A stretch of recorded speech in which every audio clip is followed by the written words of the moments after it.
Hello, everybody. Welcome back to the channel. This is your host, Young Brando, live from Los Angeles. We are going to talk watches.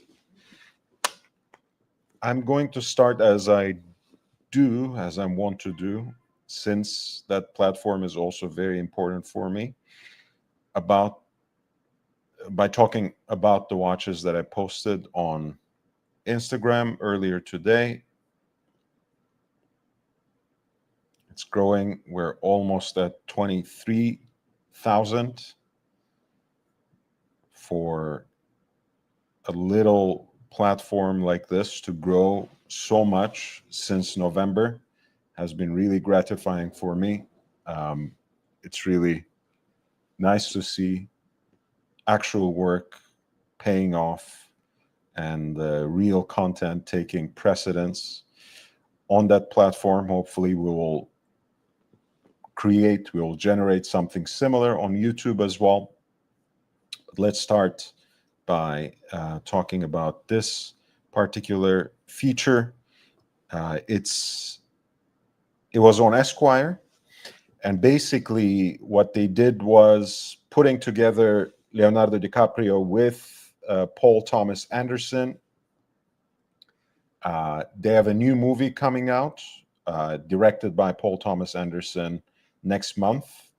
It's called One Battle After Another, where he is playing a father, a retired revolutionary, as it seems. I'm very much looking forward to seeing the movie, but they basically had like an extended conversation where the director, Paul Thomas Anderson, posed the questions, some of which were given to him by Esquire, but most of which were his personal questions. And he took the photographs as well. So it was a great feature. And I mined through everything. It was mostly black and white. So I had to do further digging. But finally, I came up with what he was actually wearing, which was primarily identified on the photographs already in the captions, but obviously you couldn't tell the color from the black and white. But I dug deep and found out that it was the new beige dial, which, by the way, is I feel like it's like one of the most Rolex things to do, to call a dial like this beige, right? Because when we think of beige, we think of a very neutral color. We think of something, and my friend St. Peter detailed this in the comments on this post. We think of something that they use perhaps in the packaging and parts of the store's own decor, something quite innocuous, right? Whereas this beige is quite rich. It has really these sorts of tints of champagne and even like a light salmon pink shade, depending on how light strikes it. And you can already see it on his wrist here. And it is an OP41, by the way, which is not my most popular size. I think due to the design with the smooth bezel, the size of the dials themselves, the OP41 strikes me as a very big watch, and on my wrist personally it looks like a whole dinner plate, um,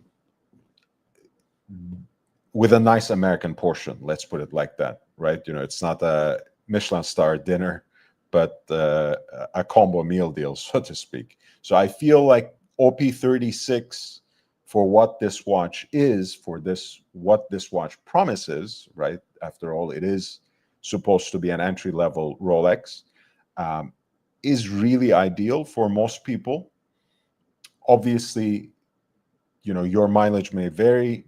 If you're a bigger guy, you like bigger watches no matter what, and you lean more towards the sportiness of the classic Rolex design, by all means. But I think this watch, I feel, really deserves to be slightly more discreet. And someone actually in the comments, Carlton DeWoody, was also saying that, right? You know, Rolex made a boo-boo by not styling him in the 36 millimeter, just more timeless and elegant and Hollywood, what the OP was designed to be.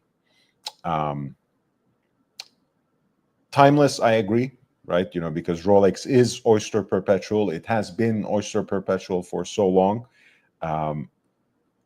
Whether it is Rolex's most elegant watch or most Hollywood watch, I'm not sure, but I think he is onto something there. It's really, with also his outfits in the shoot, I feel like the 36 would have been a better choice. So I do agree with Mr. DeWoody there. This was Leonardo DiCaprio wearing the Oyster Perpetual 41 with the new beige dial. And as you guys might know, actually, he is one of the new... Hey, Dr. Bob's Nightmare. Nice to see you, man. He is one of the new testimonies. He joined the fold in 2025. Testimony is, of course, Rolex's own peculiar word that they use for ambassadors. And I think it is an interesting addition. I have also experienced some sort of Mandela effect here in this post, right? I had at least two people posting and then deleting their posts saying, like, you know, Leonardo DiCaprio is not Academy Award winning. You know, he has been nominated 7 times and he never won. And I was like, do we exist in the same universe, you know, where he got the award finally in 2016 with The Revenant? I don't know what's going on there. You know, maybe again some sort of Mandela effect, that he got nominated so many times until he finally got it, which happens to a lot of great actors, by the way, to the point that when they actually reach that professional climax, it's kind of underwhelming for the general public, if not for themselves, that people quickly forget what they have achieved, not only throughout their career, but also in that particular moment with that particular movie. And The Revenant for him was really a turning point too, because he started leaning harder on his environmental activism as well, which, by the way, Rolex really makes mention of in his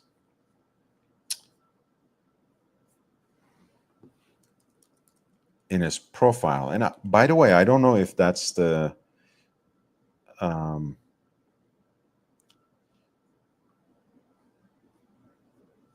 that's something that I found on the website, or like on the laptop or on the phone, because I really like the way they kind of... I'm just not going to sit there and eat half the chicken by myself.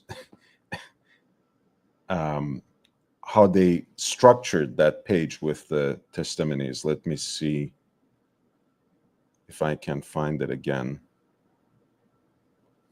It doesn't seem like it. Anyway, but I guess we can pull up his page at the very least, which is here.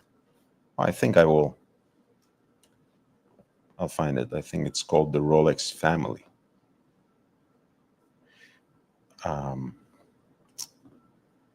I kind of... all, okay. We just choose all. That's great.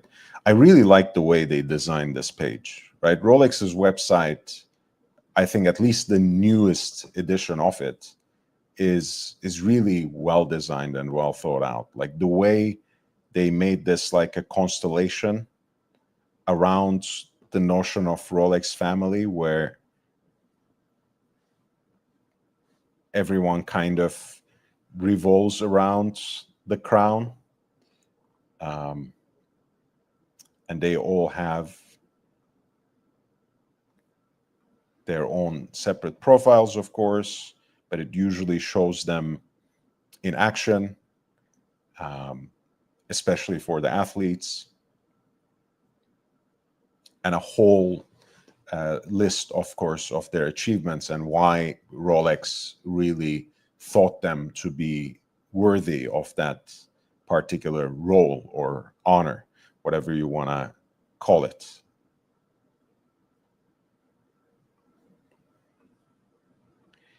And I really do believe that, they have been much more conscious of recruiting certain kinds of people, front-loading and showcasing what their testimonies do in terms of their individual achievements, especially after Roger Federer's retirement, because for them, Federer was really lightning in a bottle. It was, a generational moment. They signed him on in 2001, even before he won his first Grand Slam. He became one of the definitive athletes in his career, part of the three greats that you would be lucky to see in the entire history of a sport. We saw them in a single generation. I'm talking about, of course, Roger Federer, Rafael Nadal, and Novak Djokovic. And for a long time, Federer was leading the pack. And not only that, he was also very graceful and exemplary, quite the role model off the court as well. And I think, losing someone like that, although he's not entirely lost, of course, he has just retired from an active professional career. But having someone like Federer being kind of taken off the spotlight like that, I think they're really trying to fill that gap. And I think they're doing a good job so far.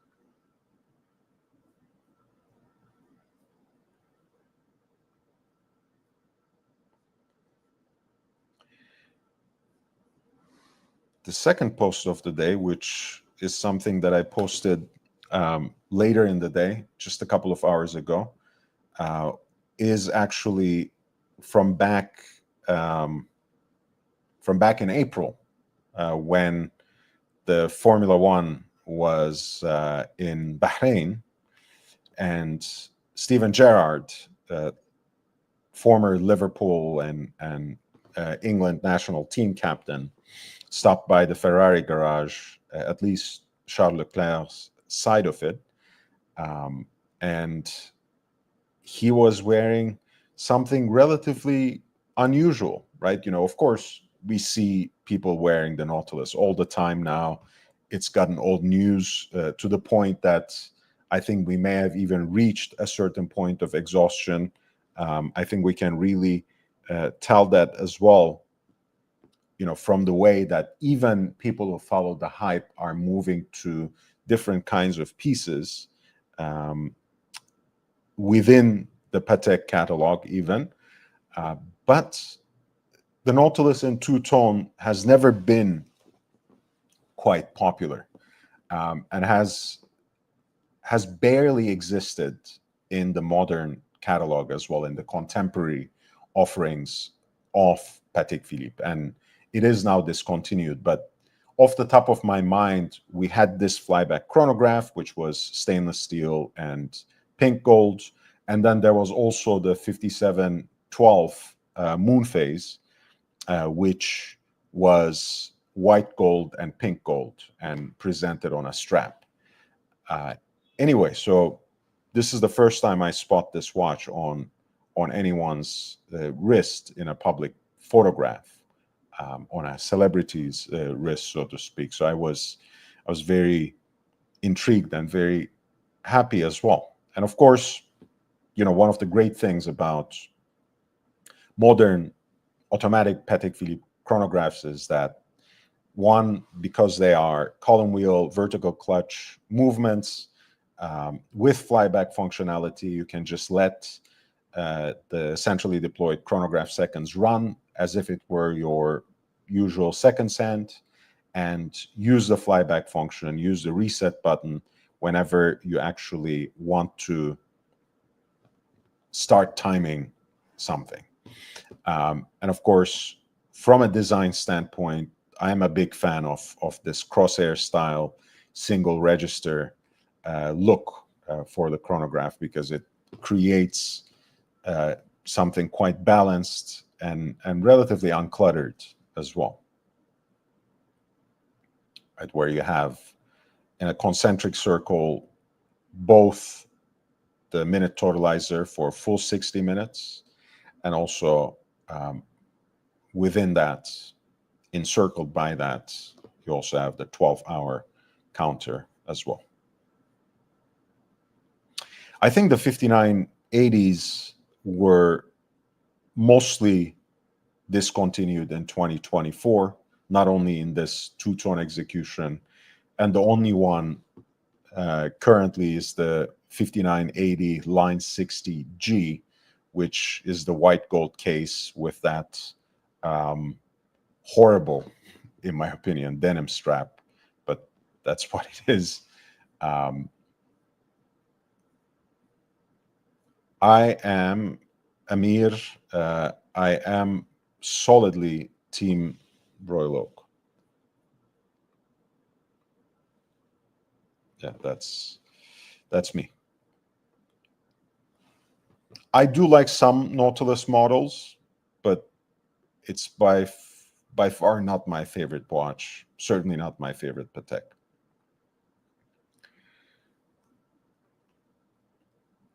All right, so let's let's change gears a little bit, because there are just about 8 hours left on the clock for this Ineichen auction that's going on.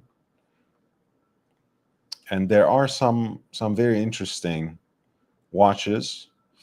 You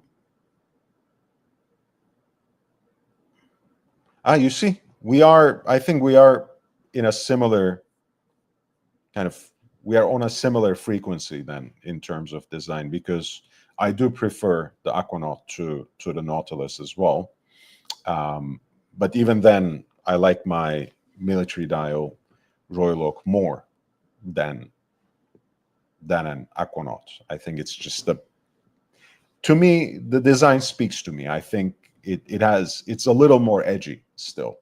The Nautilus, there's a reason why the Nautilus was mainstreamed almost overnight once people have become aware of its existence, right? Once people understood how desirable, how aspirational Patek was as a brand in the mainstream, once people have come into contact visually with the Nautilus as a design,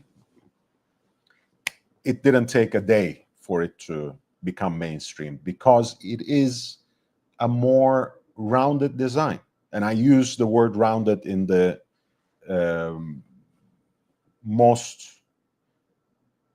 broadest possible meaning, right?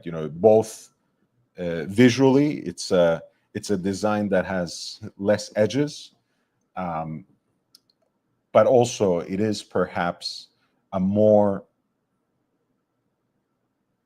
a design that is easier on the eyes. The Royal Oak has always been more radical.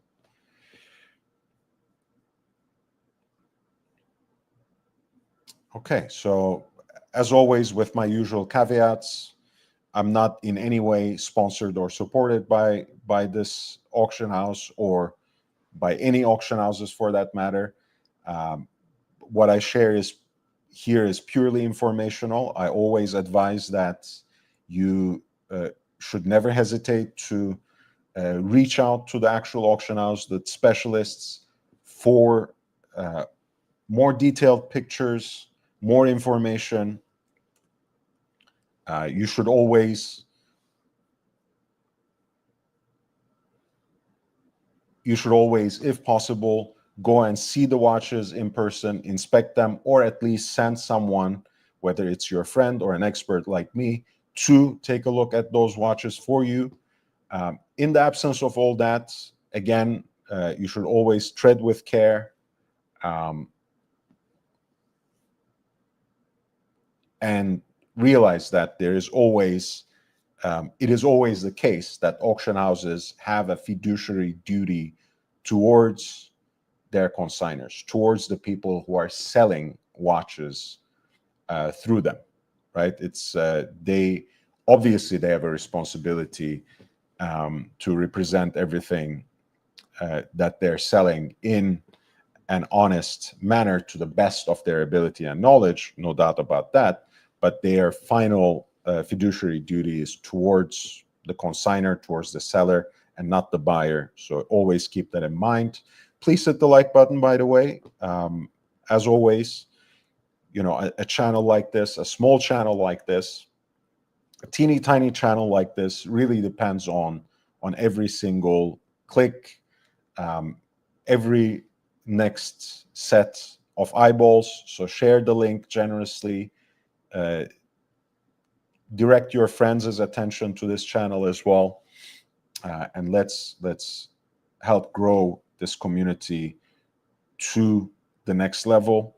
I really appreciate your help. If you want to support the channel in other ways, of course, YouTube has a number of options, and I give you more in the video description as well. With that being said, we're looking at lot 2. This is a bimetal execution of the Rolex Daytona, reference 116523. It has what people sometimes call the modern Paul Newman dial. Whatever it is called, it's one of my absolute favorites, and it actually looks kind of cool in two-tone as well. Even though perhaps it's more familiar either on a full gold execution or in a version that has either the leather strap, the earlier approach to it, or later the oyster flex as well. Here you have the black dial as the backdrop with champagne colored chronograph registers, and you have the seconds track inscribed in red on the periphery of the dial, and a centrally deployed red chronograph seconds hand, which is something we are missing, by the way. I mean, in the most recent versions of some of their popular chronographs, some of the dial configurations that they brought back, they have kind of eliminated the red seconds hand, which was perhaps too sporty for what they had in mind. And you guys know Rolex always likes changing things up from one reference to another. So that was expected. John C. says, I love this routine. You are prejudiced against Breguet, and it's becoming very obvious. I'm I'm not going to defend myself. You know how much I like Breguet. I wouldn't call myself a Breguet man, as you put it, many times. But, you know, I love Breguet. I love Daniel Roth era Breguet. I love Type 20 in most of its iterations. I love that brand. I love the 3130. I like the 3230, 3137, 3237. I love them all. Hey, this is a beautiful watch.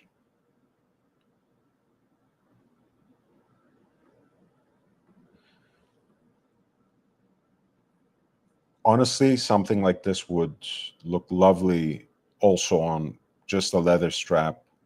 Or maybe, you know, I know it's kind of a project, but, and as much as I love two-tone watches, you guys know me, this could also look great paired with perhaps a stainless steel bracelet too. You know, just a two-tone case, stainless steel bracelet to play around a little bit.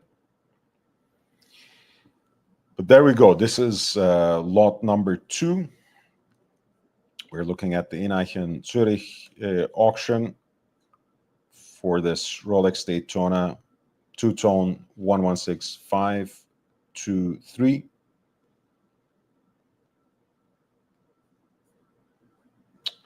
And the piece is being bid at 23,000 US dollars right now with less than 8 hours to go. As a reminder, one of the advantages for the buyer for Ineichen is that they have eliminated buyer's premium. So what you see is what you get. Whatever the hammer price is, that's what you pay. Of course, there can be other fees and duties since the watch would be coming out of Switzerland, tariffs. So that's another question altogether. If you want me to pay attention to any of these watches that I'm seemingly skipping over, please feel free to alert me. If you give the lot number to me with a super chat, that would be much appreciated. Certainly, I will jump right in with as much horological and historical detail as I can muster. Captain Kirk says about our earlier conversation about the Nautilus and the Royal Oak, plus it came out 4 years later, 4 years after the Royal Oak, giving Janta time to gather a following. But then again, the Nautilus took until Nautilus didn't become popular in 1976. It became popular in 2016. Guys, remember, I mean, all of this is relatively new, at least in terms of this sort of global social media crazed following. Before 2016, it was, for the most part, crazy Italian collectors and some Germans who were crazy about the Nautilus. It really wasn't a thing. Like most Patek collectors thought of Nautilus as something nice, something of a side quest, maybe, at best, or they frowned upon it. In fact, it only became this hyped up and this desirable, this aspirational after the 40th anniversary. Before that, I think Royal Oak had established itself quite a bit. But of course, the post-pandemic craze really took things to the next level for both of these watches and so many other pieces as well. But certainly the holy trinity of hype has been in the post-pandemic era, Patek Philippe Nautilus, Rolex Daytona, and AP Royal Oak, probably in that order as well. Ryan Offrey says, Shalom, nice to see you, man. Good evening. Many of us like Breguet, just not AC's Breguet. AC3. AC3 actually has some nice Breguet watches, and he shared them with us very generously here. So let's not shit on Archie Luxury's Breguet collection, please. We love it, and we love him. So again, if you have followed the link through Instagram, I'm so grateful that you're here. And please don't forget to subscribe to this channel and hit the like button. I'm here practically every day. And I look forward to being in touch with you on a daily basis in this live stream format, in the form of a free-flowing conversation. So please stay tuned. Lot 6 is a Tudor Black Bay in 18-karat yellow gold. This is a model that was first presented as part of the so-called Podium collection, right when Tudor came out with a series of 3 Black Bay 58s, where you had the bronze, the 925 sterling silver, and 18-karat yellow gold. And it's a different aesthetic than a gold Rolex Professional or gold Rolex sports watch as well, because of the brushed finish as well. There is now a version of it that is matched with a strap, sorry, with a bracelet as well. But this is the earlier model, and it's here paired with a rubber strap, which I've never been a fan of rubber straps in general, unless it is Rolex's Oyster Flex bracelet, which is a little different, of course. There's an exhibition case back, which is often not the case, as you know, with Tudor watches either. And I always found it very odd that they use these in precious metal pieces, but I will keep my peace.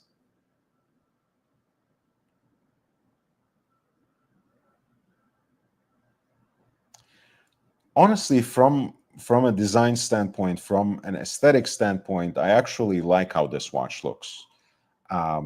Cognitively, I've had a hard time, coming to terms with an 18 karat gold Tudor piece. But we need to understand that Rolex is trying really hard to give Tudor its separate, distinct identity. Separate perhaps is not the right word for it, but it's distinct identity, right? Yes, it is still the younger brother, so to speak, to Rolex. Yes, they're still using certain aspects of Tudor's creations as a way of experimenting in a way that they would never do within Rolex's own catalog, at least not as quickly, not to the same extent, not before they try it out elsewhere. But beyond that, in the last decade or so, there has been a concerted effort to give Tudor really their own raison d'être, so to speak, their own reason for existing as an independent brand. They have their own boutiques now. They have a catalog that's recognizable in its own way and not as simply derivative of Rolex. So for them to have precious metal pieces within that catalog is not so outrageous.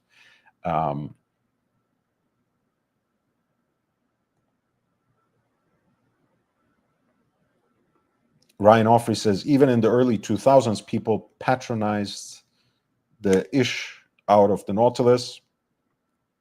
You mean people looked down upon it? Because, patronizing kind of can have both meanings. I'm just trying to make sure that I'm not getting confused here. But yes, look, I mean, you don't have to go that far for the attitudes to have shifted. You don't really have to go to the early 2000s. I can tell you from my own experience, and you can also check on my Instagram feed. If you go far back enough, I've posted a lot of stuff that that was pulled out of the case for me at Tiffany's in Beverly Hills, right, where they had at that time a boutique for Patek Philippe. Now it's like an exclusive affair for their landmark building in New York City. But again, that's another discussion altogether. And you constantly had Nautiluses and Aquanauts in the case at Tiffany's, mind you, right? At that point, people would rather go line up at Gary's, right down the street on Rodeo Drive, because people actually didn't want the Tiffany signature on the dial. And they certainly didn't want the Nautilus in precious metal. They didn't want the Aquanaut in rose gold, in pink gold. They didn't want these things. They just didn't. You could literally walk into Tiffany and get a double signed 5711 line 1R and walk out with it. Yet no one was doing it, right? That was literally 2016, 2017. So it's all of this is very, very new. I mean, very new in the sense that it's almost been a decade, so let's not play it down that much. But from the perspective of a human life, and from the perspective of a seasoned collector, if you have been collecting, if you have been inside this business for multiple decades, it's very interesting to see that shift in the attitudes. This is actually quite a cool set, beyond the rubber bee strap. I think it's a very nice set, right? Two different kinds of leather straps. You have the particular fabric strap that Tudor offers for this model, and then you also have on top of that, as an extra, the rubber bee strap as well. And this piece is currently being bid at 10,600 in US dollars. Not sure if the reserve has been reached just yet, but there is about 7 hours and 45 minutes to go before the hammer comes down. That was lot 6 for the Tudor Black Bay 58 in 18 karat yellow gold.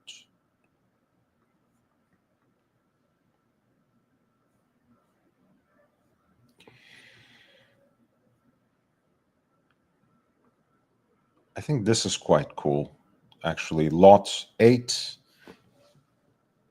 It's kind of a rarity, right? Because it's not easy to find full gold Datejusts, right? They're much more rare than stainless steel and two-tone versions. And it's even more rare to find them in pink gold. So this is a very cool configuration. You might say, rightly so, right? There's the day date for that. There's the president for that. But that being said, I think this is quite a cool look as well. And with that white dial, white pie pan dial, so to speak, it's also quite distinguished. This is the reference 1601, so a true vintage Rolex Datejust.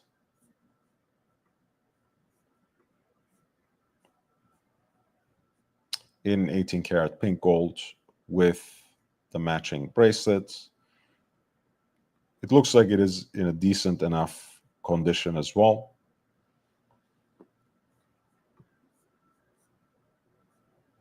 Very cool piece indeed.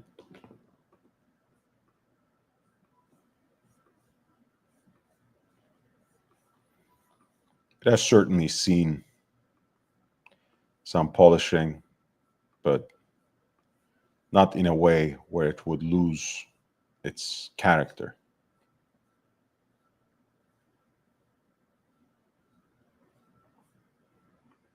This is lot number 8 for a Rolex Datejust 1601, fully executed in 18 karat pink gold, currently being bid at 16,150 US dollars.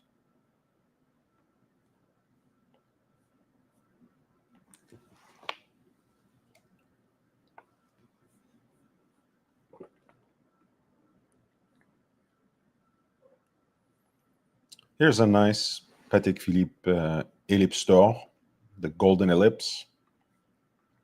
As you guys know, is one of the overlooked and underrated designs when it comes to Patek Philippe pieces.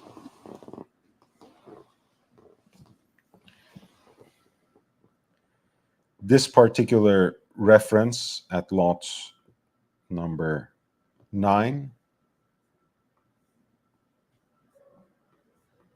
is the 3848. So it's not perhaps the most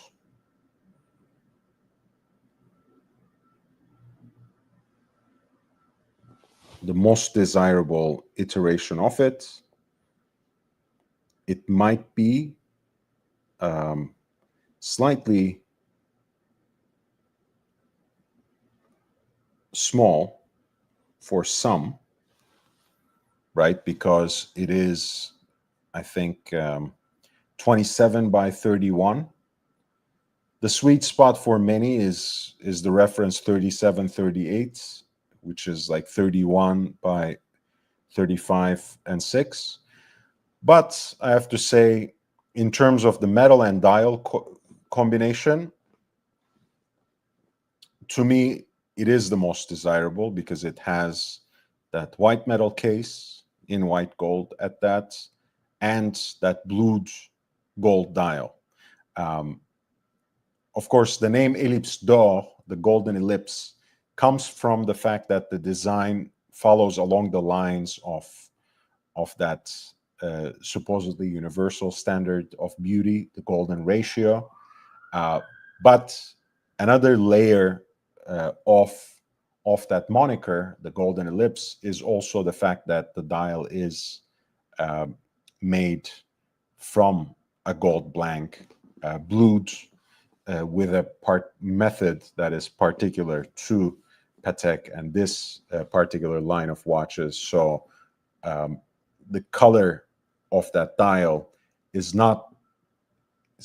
very unlike any other sunburst blue dial that Patek does, and I think it's one of the most beautiful blue dials that I've ever seen. This piece, as you see, it comes from its certificate of origin, as well as most of its original accessories, which include the presentation box, outer box, the leather wallet that holds the product literature and documents.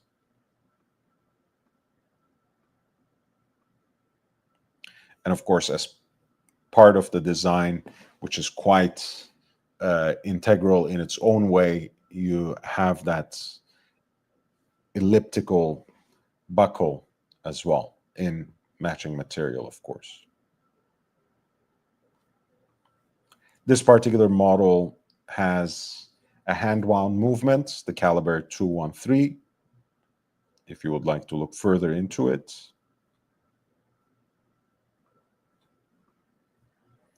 And at lot number 9, this Patek Philippe Golden Ellipse, reference 3848G, is currently being bid at $17,400 in US dollars.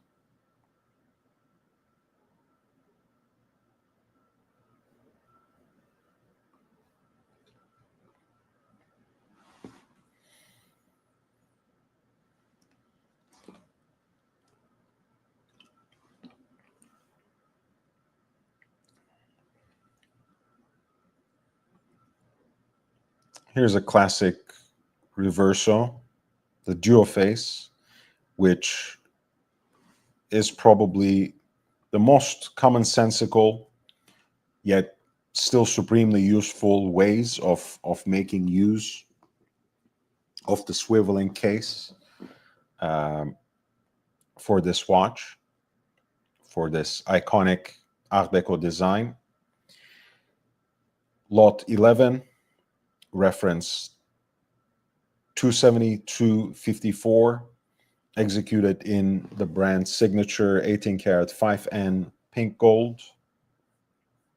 On the recto face, you have the classic silver dial with a guilloche center, seconds on the subdial, Arabic numerals, and sword-styled heat-blued hands for the hour and minutes.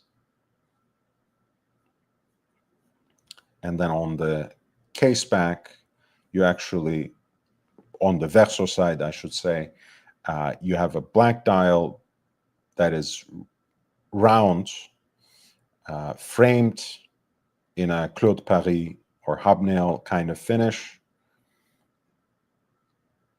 and then with a rosette decoration, also guilloche at the center of that dial, as well as at the center of the 24-hour day-night indicator dial as well. And here you have the diamond-shaped hands, kind of like a broad sword hands, if you want to call them that way, that are luminously inlaid, including Arabic numerals at the quarters too. And again, you have in an overlapping subdial a 24-hour hand, which obviously serves as a day-night indicator as well. And obviously, with the help of this pusher, you have the chance to set these separately, where you can have reference/home time on one face and the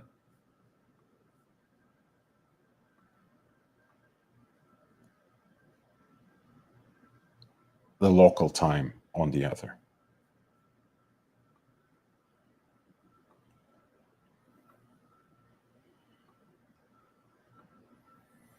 And again, I mean, this is very functional, of course, but also the Reverso has one of the coolest horological party tricks up its sleeve at all times, where first of all, I mean, with its relatively unique design, it is a rectangular watch at the end of the day, but to the average person, any watch, any mechanical watch that's not round is an interesting sight. So it attracts, whenever I wear my Reverso, it always attracts a lot of attention from both watch people and non-watch people. And as I mentioned, it has one of the coolest tricks up its sleeve where, people's jaws drop all the time. We are used to it again from within, looking from within the horological world about that swiveling case construction.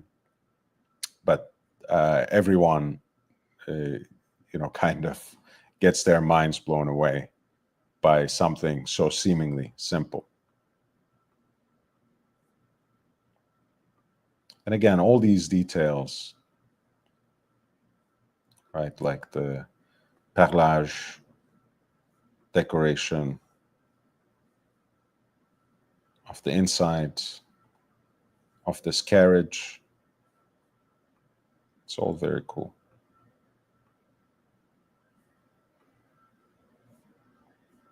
And of course, there is a matching déployant buckle too, as you can see here. This is lot number 11 for the Reverso Duo Face in 18 karat pink gold, which is currently being bid at $11,800 in US dollars, with about 7 hours and 30 minutes to go. Hey, Robert, how are you doing, man? Nice to see you. Please hit the like button as you're coming in. We're talking about the Ineichen auction that's going to end in about 7 hours and a half.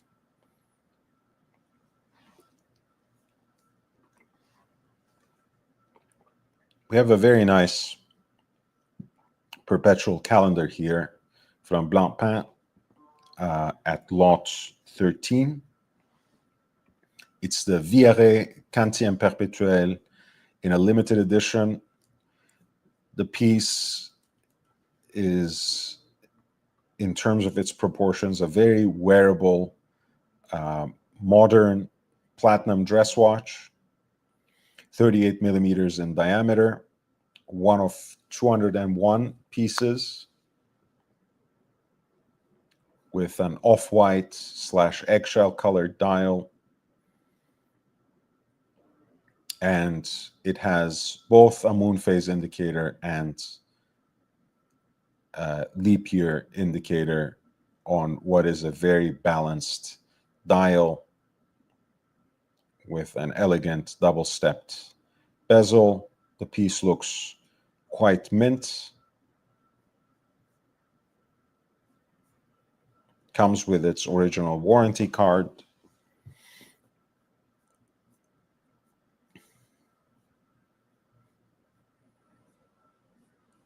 And I think, again, for this genre, pardon me, this Viare series is very, humble, unassuming looking watch, but great, well-made piece. It does spring from that ideology that Jean-Claude Biver stuck to in reviving this historic brand, which is, we have never made a quartz watch and we never will, right? And part of that commitment was also trying to use the kinds of abilities and possibilities of a mechanical watch to the fullest extent. That's why they had also the series of complicated pieces, of course, the Perpetual calendar being a very classical and prestige complication within that constellation of complications. Lot 13 for a Blancpain Vieret Perpetual calendar, limited edition in platinum, currently being bid at $13,700 in US dollars, with 7 hours and a half left on the clock. Bruce G says, I've always wanted a reverso or basculant for the party trick factor. Yeah, why not? Why not? The tank basculant is great too. Hey, Hi. look at this, man. I missed you, man. Where have you been? You too. Good to see Living you. life. Yeah, Yeah. you too, man. Yeah, you had gotten a new job last time we talked. It's is it still going well? Yeah, it's 2 years now. Been going for 2 years. Yeah. So That's great already. Yeah. I have some time off, so I can join you right now. It's Friday, and don't let me disturb the auction thing. No, it's okay. Let's catch up for a little bit, man. How have you been? I'm good. Actually, I was stung by a wasp, a hornet, yesterday. Right. I was just walking down the street and was stung. It was painful, very painful. Where did it sting? In my leg, my left leg. I'm wearing shorts because it's very very hot. I can imagine. Yeah. So yeah, I got a shot, a tetanus shot, for some reason. For the hornet sting, for the bee Yeah, sting? yeah. They wanted to be sure, so I don't die or something. So. All right. Well, I'm glad. I'm glad that's. But I mean that would be an interesting story, right? To die in Israel from a bee stinging you.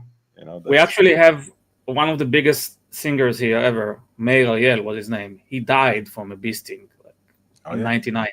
Like, it was truly one of the biggest. Yeah, and he just had an allergy and was 56 or something. So yeah, that's part of my childhood trauma as well, because there was this beautiful little movie. I think it was just called My Girl. Do you remember? Macaulay Culkin. Yeah. Yeah. Like, wasn't it part of the plot point that's the end? Yeah. So I mean, we have spoiled the shit out of it. So he dies, but it's from 1990. You can't spoil it already. Yeah. It's been like 34 years since this movie. Incredible. 35 to be precise, but yeah. Yeah.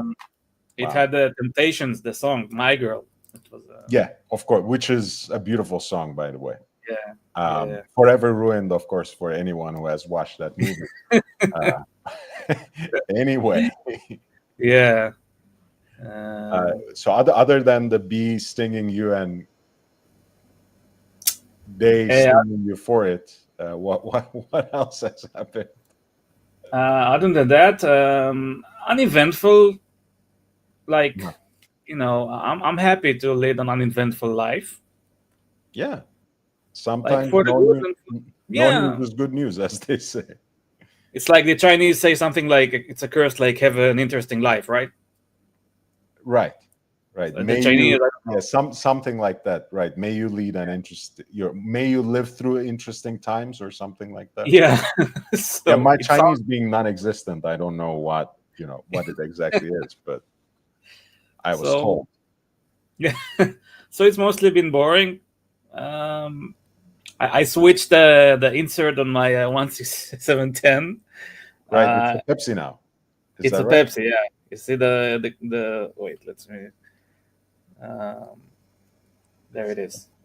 Yeah, I switched from Coke to Pepsi, just to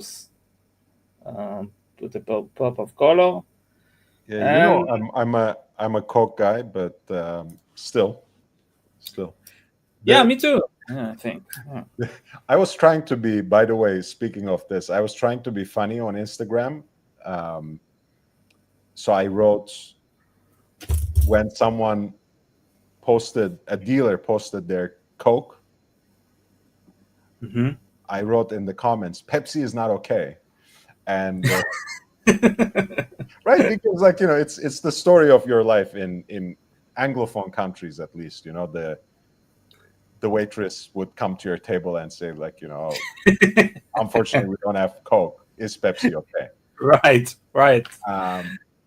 So this dealer, understood me as saying, like, a Pepsi that she had in stock was not okay and there was something wrong with it. I was like, no. It's like, I was just trying to be funny. Yeah. And her husband corrected that and said, like, it's Ah, supposed to be a joke. This is like a common soft drink banter, that. But anyway, I do like I don't know. I've always the Pepsi bezel was always my least favorite. Um, mhm. but I think as I age, I like the black one more and Mm. more, and I like the Coke still the most, which is what I have, but which needs service, by the way. Mm. I should get to that at some point. Maybe with more super chats, I can finally get my Coke Well, serviced. why? What does it lose time? Is it fast No, or? it's called. We must have talked at some point about my principle. I never get watches serviced until they come to a full stop, and it Oh, has, it has come to a full stop. So oh. unless I drop it, something breaks, or something else happens, my watches don't see service until it actually Mm. stops. I don't know. Uh, Do you get your watches serviced just because they're a little slow or fast? no, no, not as I just put them on a time grapher and see, like, the amplitude, and if I think Yeah, that. yeah. And you By the do way, when the result is not satisfactory, you do take it to a watchmaker. yeah, I do, but I don't really. Yeah, I mean, I haven't serviced this one. I bought it 4 years ago. I don't know what's the history, but it's running like 1 second. Losing 1 second per day. So I think it's That's pretty good. yeah. Sorry, I Uh, interrupted you. You were saying uh, something. I don't obsess over the accuracy that much, as long as I see that it's not insane, right? I feel that it, like, takes away from the enjoyment of a watch when you obsess too much on the I, accuracy. I was always surprised about that. People genuinely get angry at me sometimes when I say, like, I don't care as much when it comes to my daily wears, right? That doesn't mean, because people like talking in extremes, right? That just because I don't necessarily care about how accurate my daily wearer is, people think that I don't care about mechanical watches and the pursuit of chronometry or something like that. That's another thing, right? The fact that we are still trying to achieve more precise mechanical watches, as precise as possible. That's Mhm. that's impressive to me. I'm always supportive of brands coming out with chronometers, applying even more stringent standards than COSC. That's just great. But all of that being said, for the watches that I wear on a regular basis, I don't care. Like I think it also it has something to do with the fact that we're also, we are Seiko guys too, right? Yeah. When you have entry level Seikos, especially, like it might get the day wrong. They're so imprecise for the most part.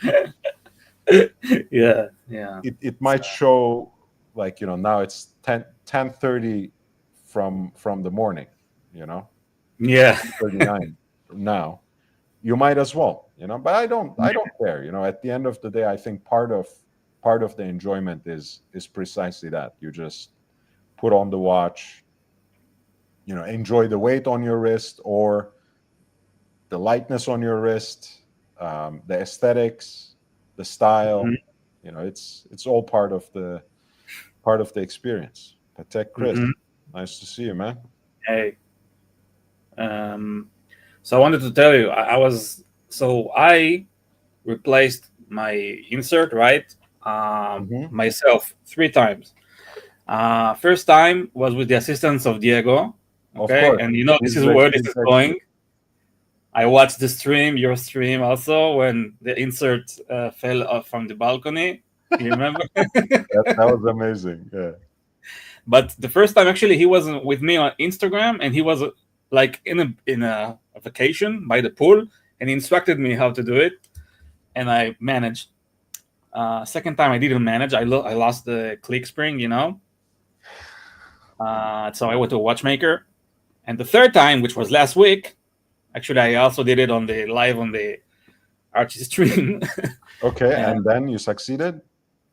It was problematic, but I did succeed also with the assistance of Diego's, the stream you made with Diego, by the way. Well, I mean, really, Diego, let's put it like that, because I mean, yeah. I was observing myself. But you gave the platform, you get credit.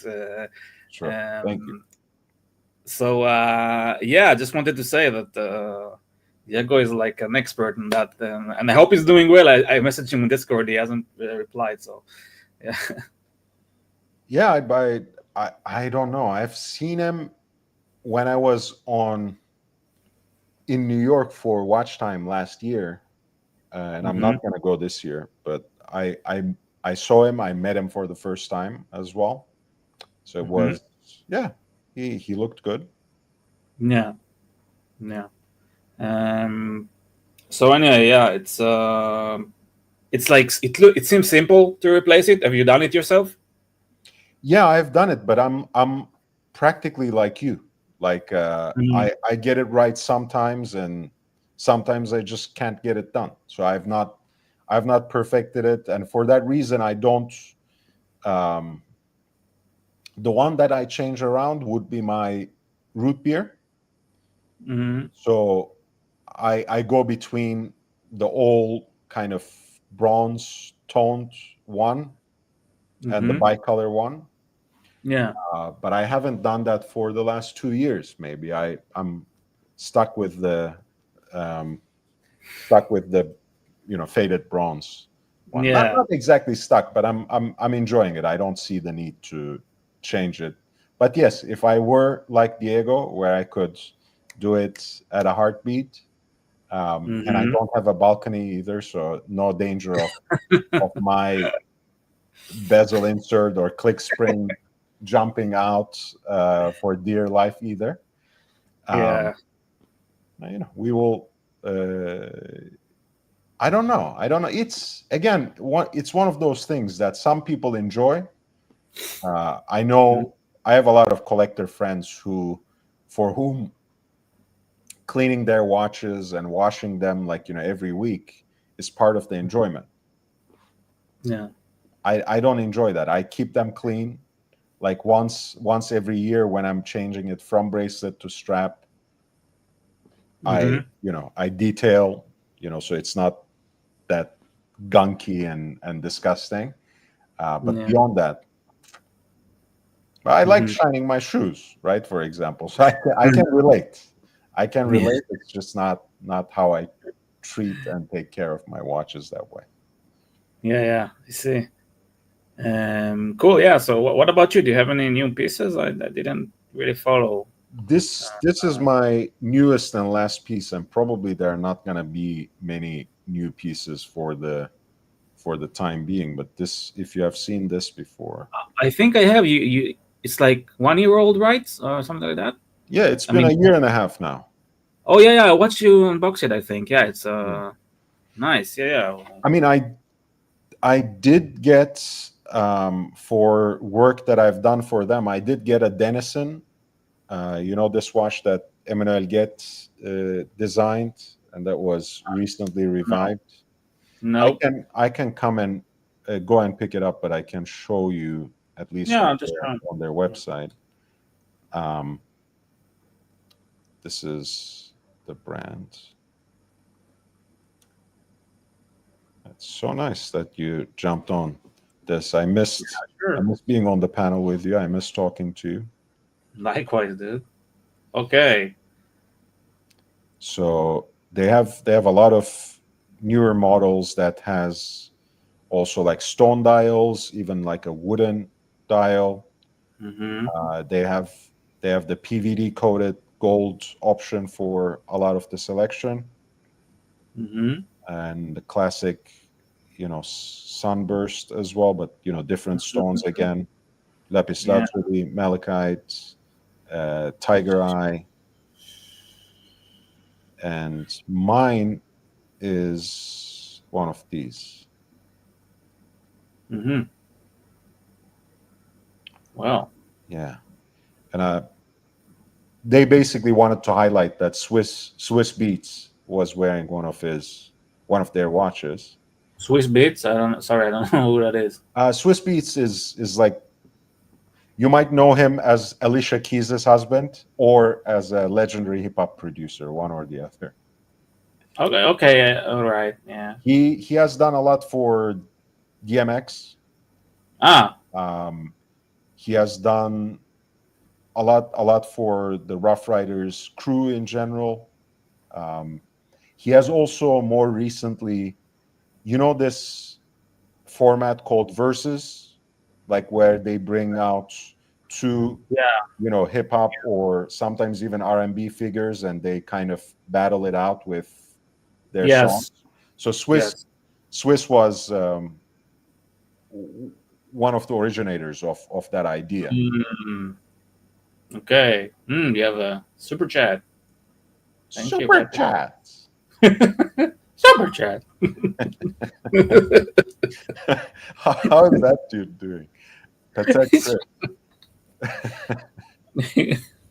I'm sure he's doing. I'm sure. Yeah. So, thoughts on 5212A, allocated one this year, my first non-Nautilus steel Patek Philippe. Thoughts on the usefulness of complication? Do you like the movement? Best straps. Do you have a take? I know. I think Tanzil has one. Yeah. Well, honestly, I don't. I mean, I like it aesthetically. Cannot say much about the other aspects because I don't know much about the watch. So let's hear your take on it. Sure. I thought, because I might be long-winded, I wanted to give you, go ahead. the first bite. I'm yearning to hear it. I'll start with what I really genuinely like about the watch. First of all, and I think Patek Chris in a way already underlined this, stainless steel Patek Philippe is usually a treat, and especially if it comes outside of that sporty realm, outside of that sporty part of the catalog. So for that reason, I think it has a special place. And I think the case design, actually, with those fluted lugs, like the stepped lugs and everything, it's beautiful. When I first saw it, the dial design, like when I first saw the visuals, when it was introduced into the catalog, I was very excited about it, right?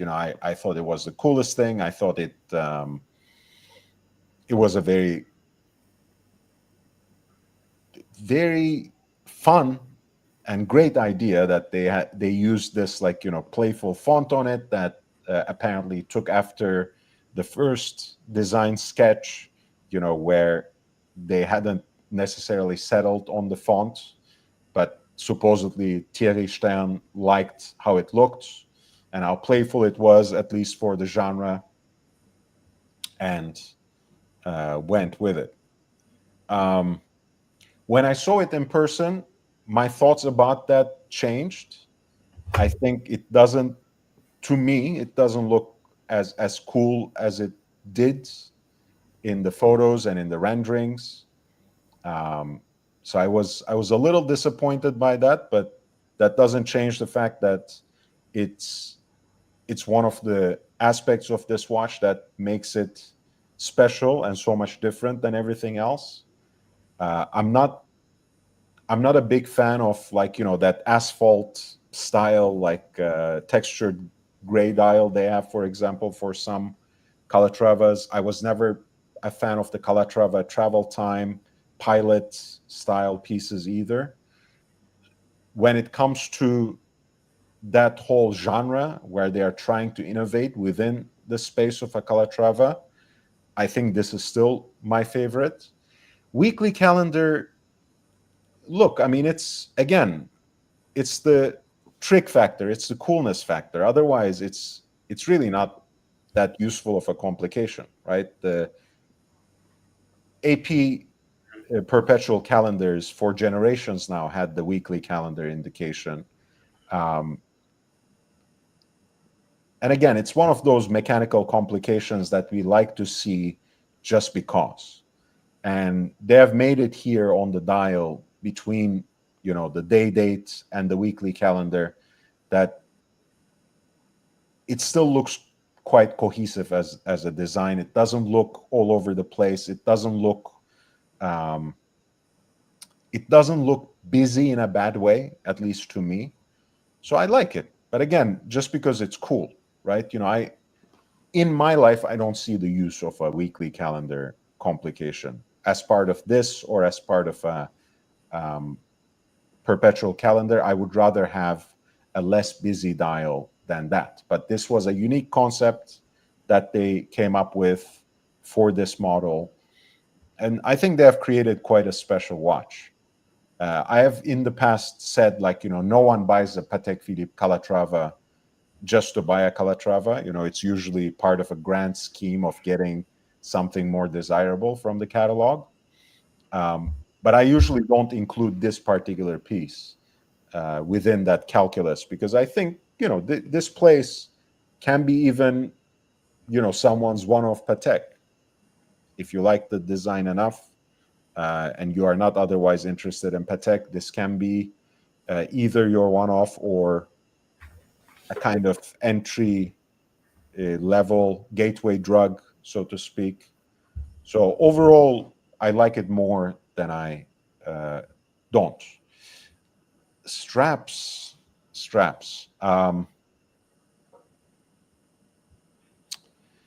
Honestly, as you can already see from the strap that I'm wearing, I like the standard. There's nothing that I like more than a calfskin leather strap with contrast stitching. And again, it fits the vibe of this watch, right? It's a little, it makes it a little less serious, so to speak. Mm-hmm.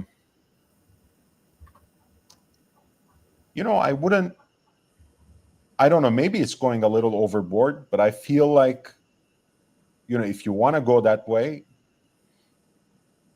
like a black calfskin with red accents could be an interesting way to approach it, because of the blackened dial furniture and the red accents that those day and weekly calendar indicators have.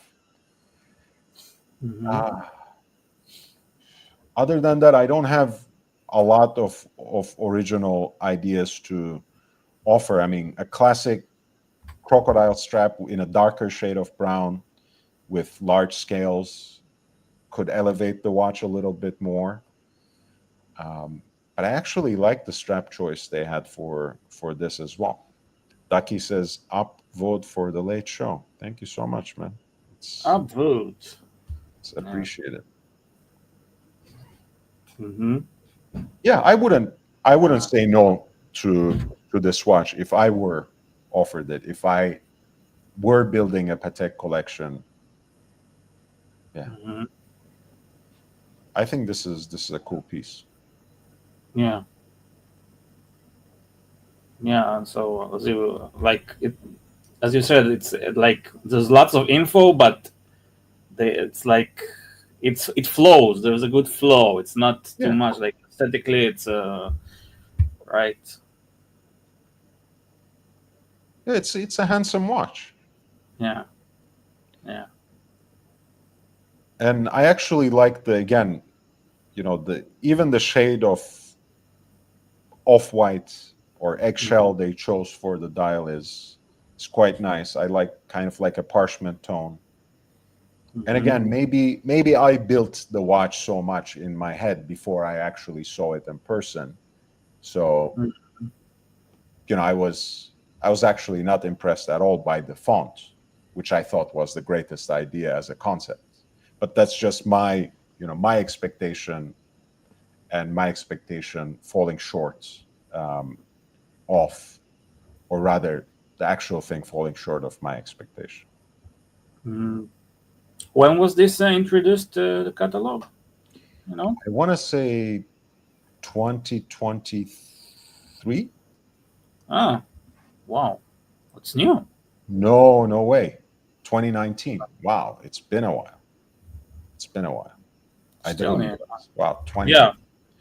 Um, okay. Well, I mean, I have short memory loss. I guess this is not good news Hmm. uh, Hmm.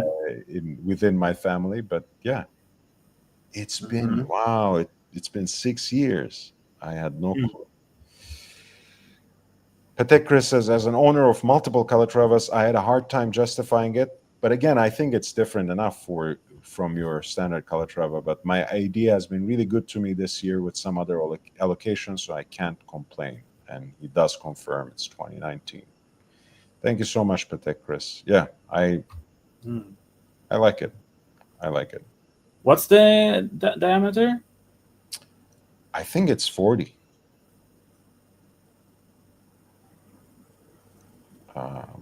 Let's see. Yeah, Okay. 40 with a thickness of 1079. Mm-hmm. Yeah. Okay. Yeah.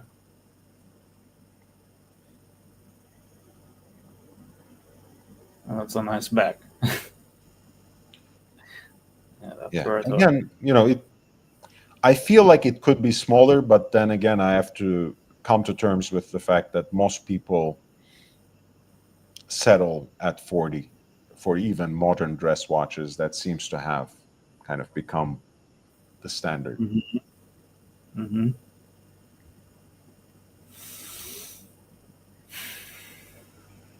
Yeah.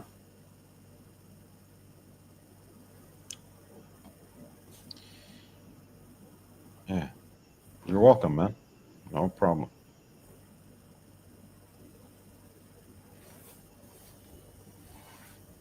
So Denison, Yeah. like, is it a micro brand? What is it? It is. It's basically the origins of the company is case makers for some of the great brands, including Rolex. Mm-hmm. Um, but they basically went this time with an original design, something that's maybe riding on the wave of design watches becoming kind of popular again. People obsessing about Cartier. Um, Quartz movements, so it's very slim, sleek, just no fuss, no muss. Wear it, Mm-hmm. go out.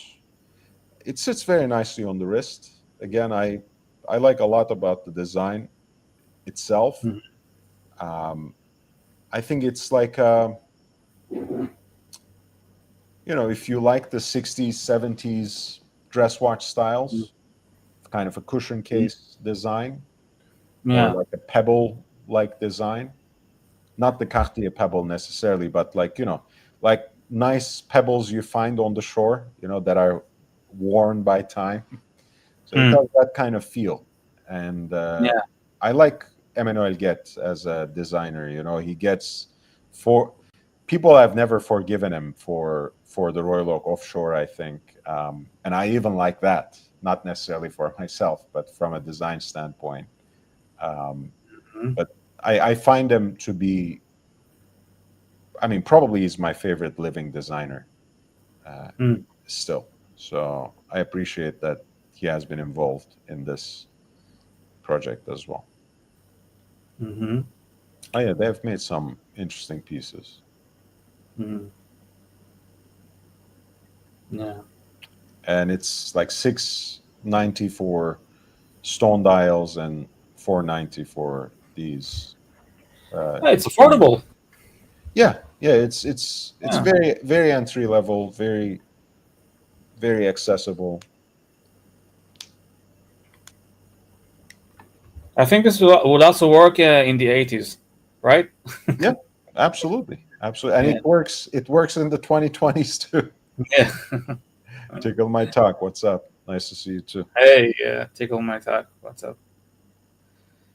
Uh, I mean, I appreciate it aesthetically, but I need the hour markers. I need the second hand. Yes. Okay. Well, I mean, look, it's again, it's kind of design forward, Yeah. and I don't say that simply to say like well, it's like it's a vanguard design. It's very no, but Hmm. in the sense that they prioritize design first beyond anything, right? Forget Yeah. about the second hand. There are no hour markers, right? No minute track. So yes, when you're reading time, you're kind of guesstimating. But that goes Yeah. back to, in a way, what we were talking about earlier. This is not a mechanical watch, of course. It is quartz powered, but Yeah. sometimes, like for dressier occasions, having a two-hander when you in a context where you don't necessarily have to worry about time or where you don't have to be so punctual, it has its place. Let me Hmm. put it that way. It's not the first watch that I reach out for, but I really love the love the dial. Uh, I'll bring it. I'll maybe bring it out in a second. Patek Chris says, how much ellipse DNA in this? Um, I think I would probably compare it to some Piaget watches uh, from the 70s more than the ellipse. But yeah, I can see the comparison. Although we were just now looking at some ellipse pieces, so we can kind of go back and forth. I think the color combination too, Chris, is leading you that way, because here's the ellipse that we were looking at, right? White metal case, blue sunburst style, and then white metal case, blue sunburst style. But this is more of a rounded square than the ellipse, which I think is, in a way, it's a more daring design. The ellipse, like a full oval, is I think a little more risky. Um, this is more safe. What do you call this style of hands? You know? Ah, I don't know, what do they call it? Do they Ah, say anything? usually it's I didn't say this type before. I think maybe spade. Let me Spade. see.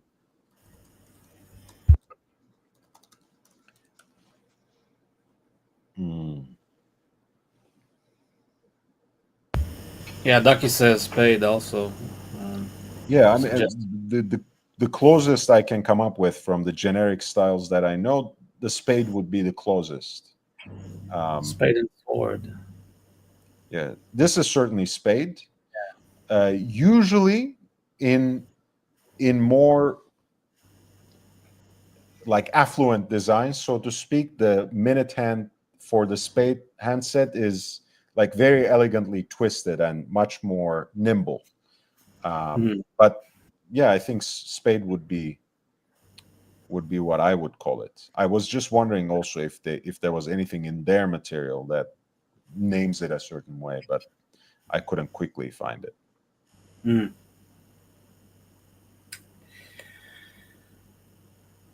Just give me 1 second so I can bring out my Sure. my piece. Yeah.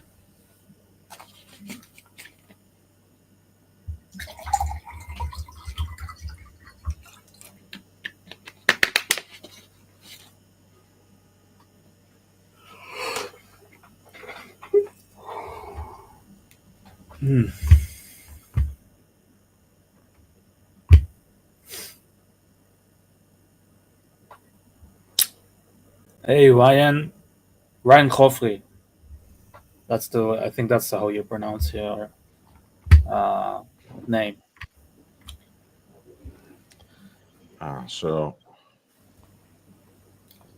Wow. Okay.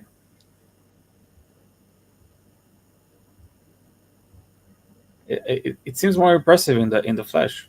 Like yeah, for the camera, right? Yeah. I like it. Yeah. again, you get a lot of design for the money, so to speak, for the price point.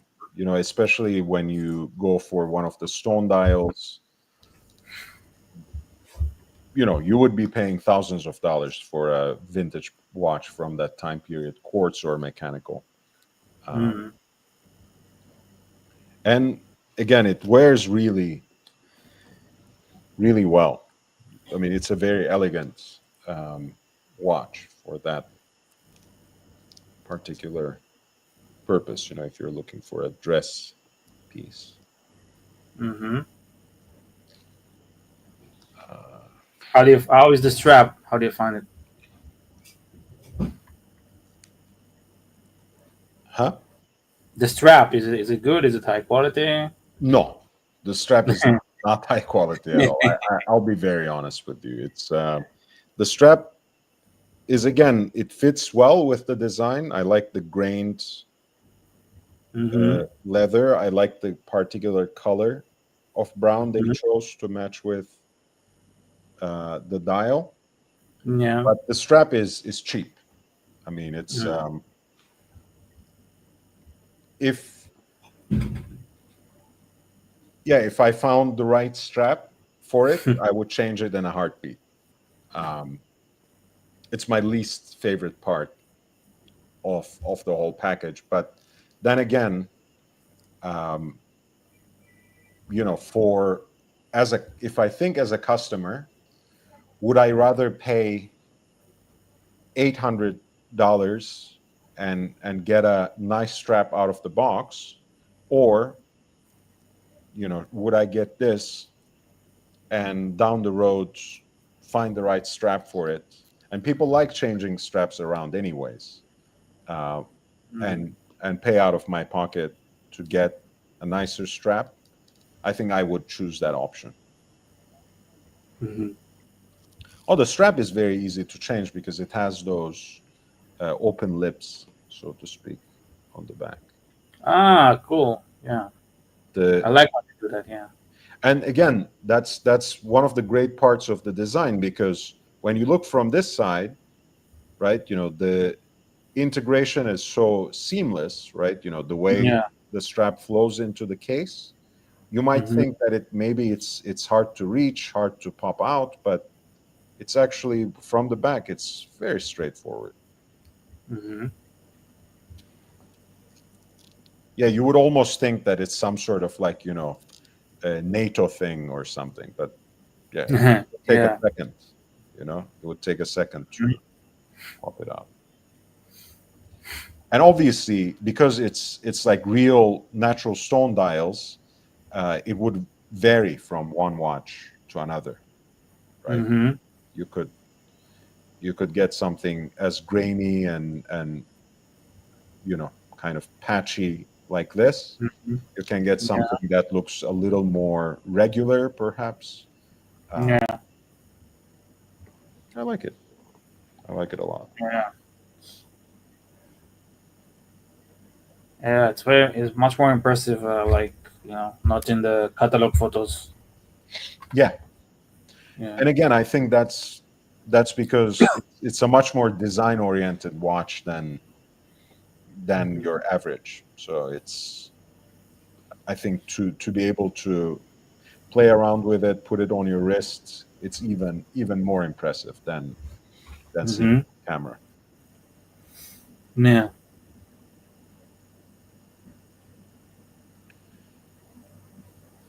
All right, let's look at a few more watches from that auction. Okay. Is there one? I'm gonna put the link in the chat again. Is there one that you wanted to look at? This? I'm more into like the sports watches. So let's see. I mean, okay, what is does the GMT Master? Is there anything unique about it? Not really, but we can still take a look. It's the Bumblebee, so to speak, 16713. So Mm-hmm. already the solid 5-digit version. Yeah. I kind of, with the root beer, I know this for a fact from my perspective. I think it looks much better on the Jubilee in two-tone, especially. Um, but I don't know about this one. I'm not decided. I still feel like it would look better on Jubilee, but doesn't look so bad on the Oyster either.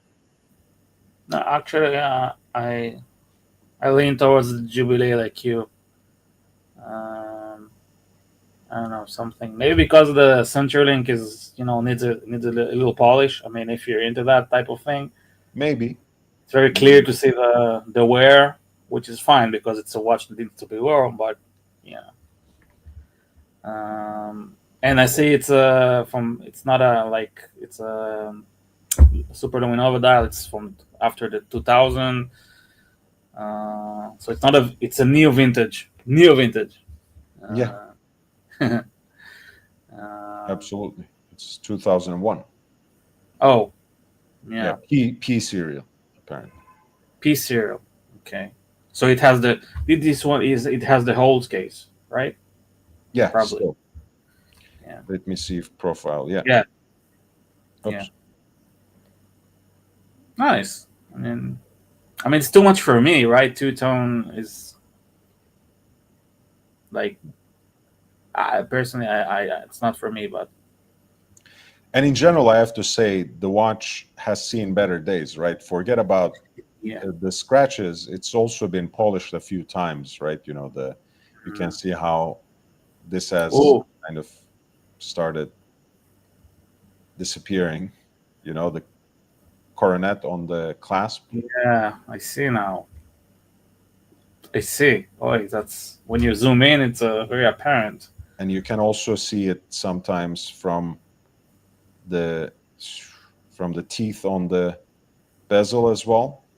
The Hmm. notches are not as crisp.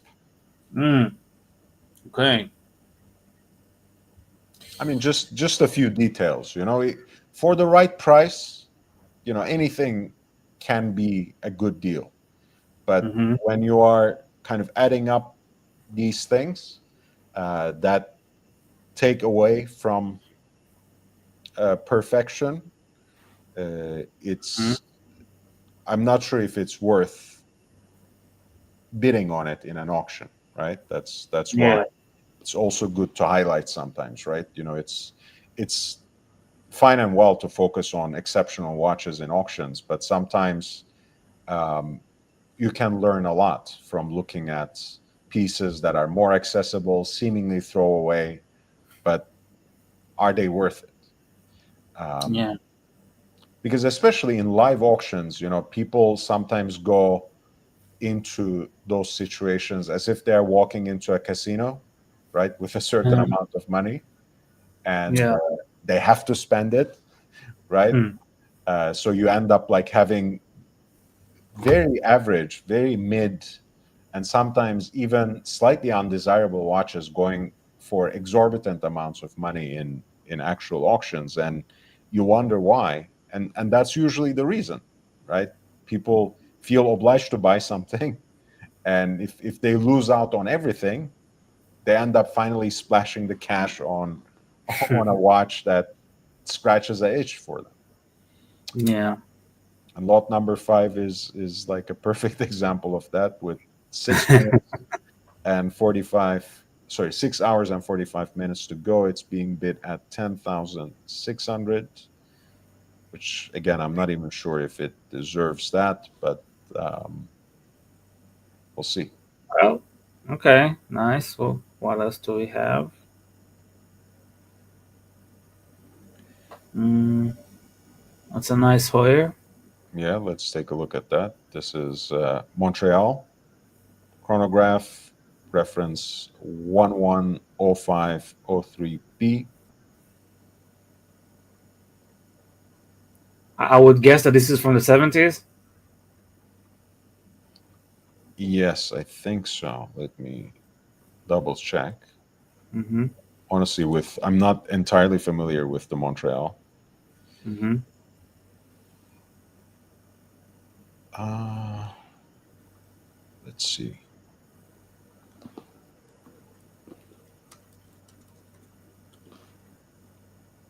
Yeah, mid 70s roughly, early to mid 70s.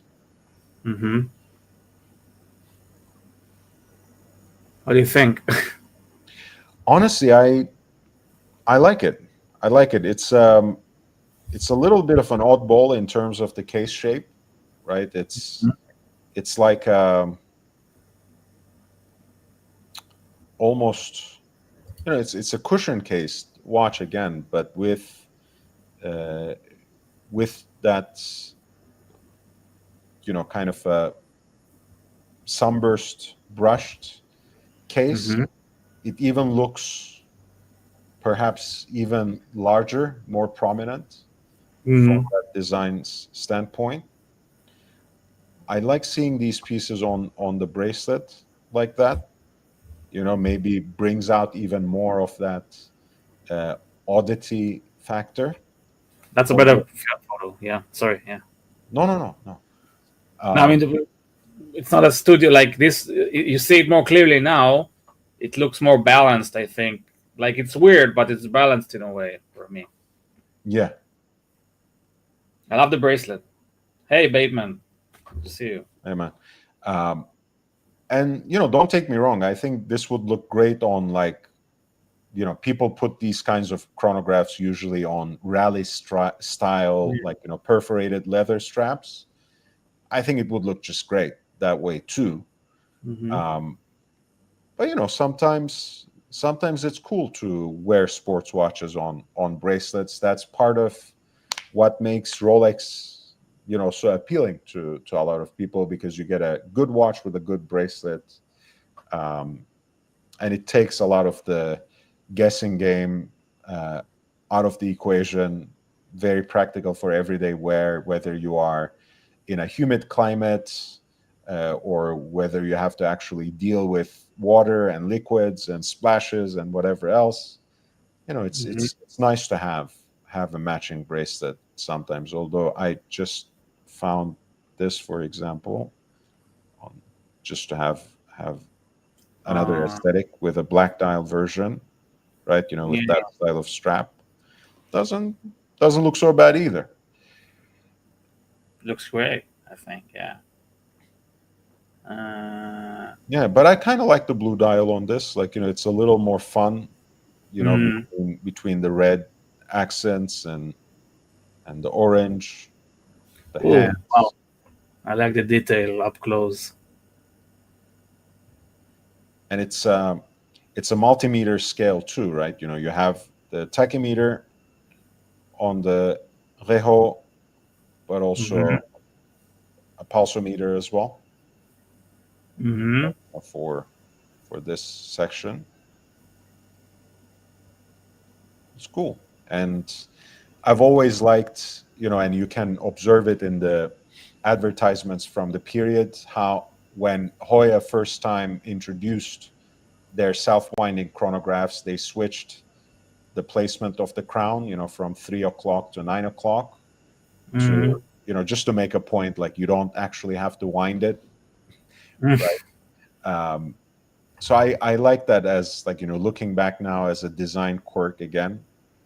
Um, to have the two chronograph pushers on the right flank and then the crown on the left. And, sometimes with utilitarian pieces, especially if you do perhaps a kind of job or, if you're driving a car, etc., where there's a chance that the crown might actually dig into your wrist. Yeah. Well, it doesn't, right? Something like this, when you wear it on your left hand, you have the crown accessible here, and it doesn't Mm-hmm. dig into your wrist in any way. Yeah. So that is cool too. But you see a lot of these oddball chronographs from the era, even if they are branded Hoya, can be quite accessible. Mm-hmm. My friend has one. It's called the Mick Jagger. You know it? Yeah, yeah, I do know that one. Yeah. Let me see if I can quickly find it, but I think I profiled actually Mick Jagger himself uh, And with by the way, hi to Basil Bezos, a good friend. oh, hey man, nice to see We you. love you. You know this? Ah, amazing. Yeah, it's a very cool photograph too, that uh, that has Mick Jagger with the piece on his Mhm. wrist. So hopefully I'll find it before it takes too much time. But yeah, this one, we have what, 6 hours and a half to go roughly, and Mm. it's being bid at 3,000. So it's What does it for mean that the winning bidder is Jacobo? Jacobo. What is the 43? That's the number of his like. it's I've always hated it about this platform, because you can hide your name. It says like hidden name, but Okay. it always gives like, country of origin, which in this case is Mexico, and your Yeah. age. Like Why? it's kind of shady Why for a would I want? Latin platform. No, Why is it relevant? The age? Maybe also add the gender. She, her, they, them. preferred pronouns. Oh, Yeah. yes, I wanted to Pronouns. Yeah. I wanted to talk to someone about this from Yeah. my watch people. Do you know the concept of bro noun? The bro. Bronoun, yeah. No. What? No. Like what you call your bros, like dude, bro, Oh. king, big dog. I don't G. know. Yeah, G. Do you have a preferred pronoun? Oh, nah. I just no. I didn't think about it until now. I don't prescribe to the pronoun stuff. Yeah, I don't. No, pronoun, not Yeah, no, pronoun. I don't, I don't. It's a good concept, though. Yeah, mine is king. I think I like calling King? people king. Yeah. Okay, yeah, Bateman says our pronouns are "oi, dickhead." Yeah, that's yeah. not bad. It's a good one. Oh, a dickhead. um, Oh, Fiker. Goodbye, Hoffrey. Punter. Bye. That can be a good. JD says hello to this and young Brando, the good guys of the watch community. Hit the Hey, like JD. button for the good guys of the watch community. Thank you, Yeah, guys. hit the like button. Sure. Hit the like button. Why not? Let's see. I can't find the Jagger. we met this friend of yours that has the Jagger chrono? Oh, I'm trying to. You've met one of them, my friend. He's not the one, but I have a friend named Okay. Alon. I met seriously with him with Higgy. Maybe I don't know if it was with you too. Probably not. But he's a big collector. Like he has all kinds of chronographs and Seikos and bullheads and all kinds of stuff from the 70s, 60s. Alon, the name sounds familiar, but that might be for another reason as well. So I don't. Yeah. It might not be that Alon. Man, we should do a stream sometime. Like you could talk for hours, and yeah. There we go. Oh, yeah. I found it. Wow. The link is in the chat as well. This is the classic Mick Jagger from 1973. Mm-hmm. It's kind of cool outfit too, like you could totally wear something like that. Dude, I love it. Is that like in style today that the pants like that they are not tight? A little bit flared, Loose. on the bottom. But yeah, the chronograph is at least to people like us the bigger highlight of outfit. Yeah. And was again, it photographed in Vienna? Sorry. Huh? It says Vienna, Austria. Yes. Is that photographed in Vienna? Yep. You know why I'm asking? Because you know who photographed him? One of his photographers? No. Leni Riefenstahl. Seriously? Yeah. This is actually the opposite of Leni Riefenstahl. It's Anwar Hussein is the photographer in this case. Okay. So not a. Okay, I'm not even gonna make this joke, but yes, not. Okay. It's a fellow Semite. Let's put it this way. Okay. So he's all right. Yeah. But yes, it was actually. I don't know the exact setting. I think it's like a garden of an actual castle or something like that. But it's most certainly in Vienna. And you know that one of the things that I love doing on Instagram is to kind of peer into the context, kind of try to piece these different pieces of information together, always give credit to the actual photographer who got the lifestyle shot, and then focus on the watch and give some horological detail about that. But that's a post that January 6th. Like it's been 7 months almost, but one of my favorites. And it's very important that you do that. Today, like credits are very rare, I think, usually in the social media space, right? So yeah, good on you. Yeah, I'm glad you reminded me of this. By the way, that's something I should do. Because I try to be a little more conscious about some of the things that I do now that the platform is growing a little more on Instagram. But one of the things is that I want to have highlights right here, with categories where we are looking for something like this. It's easier to find, like if I had something like called musicians or simply Hoya, right? Or chronographs, whatever it is. And I'm still trying to decide, as you probably figure out, how I will categorize that. Because I have particular series, I have like one on generations where it's usually fathers and sons, but sometimes also mothers and sons, mothers and daughters, etc., that I've profiled before. I have brothers, that I profile who are wearing, each wearing a watch.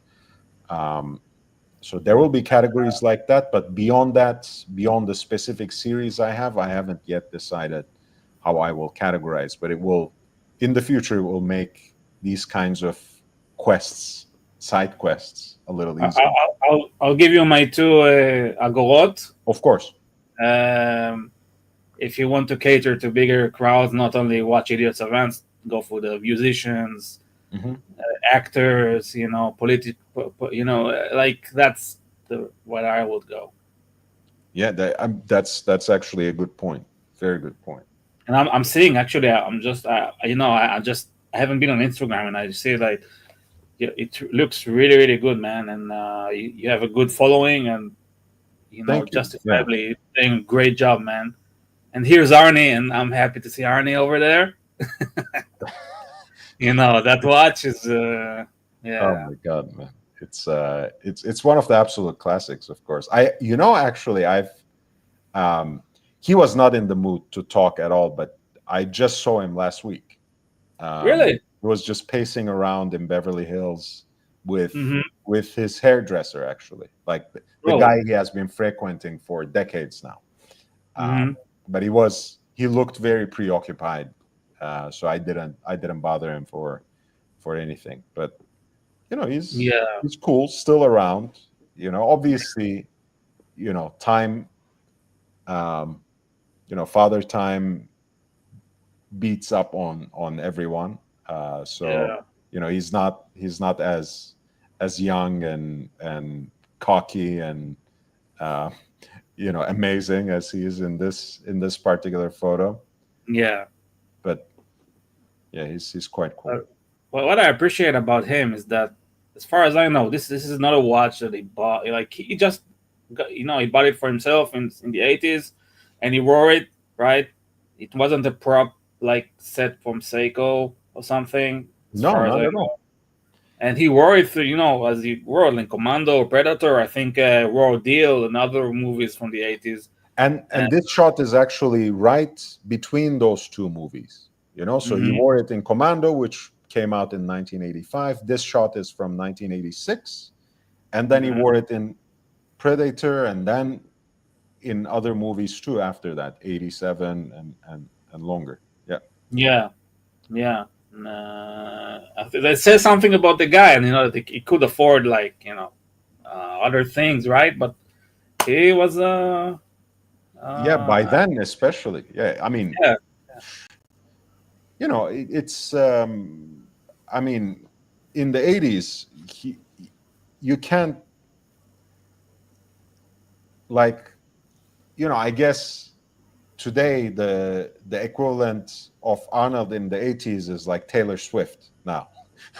Like, everyone knew him, and everyone went after him. He was the hottest thing in popular culture. I mean, again, I only speak about it in the way I talk to people who lived through that time, because I was yeah. I was just a kid. Hmm.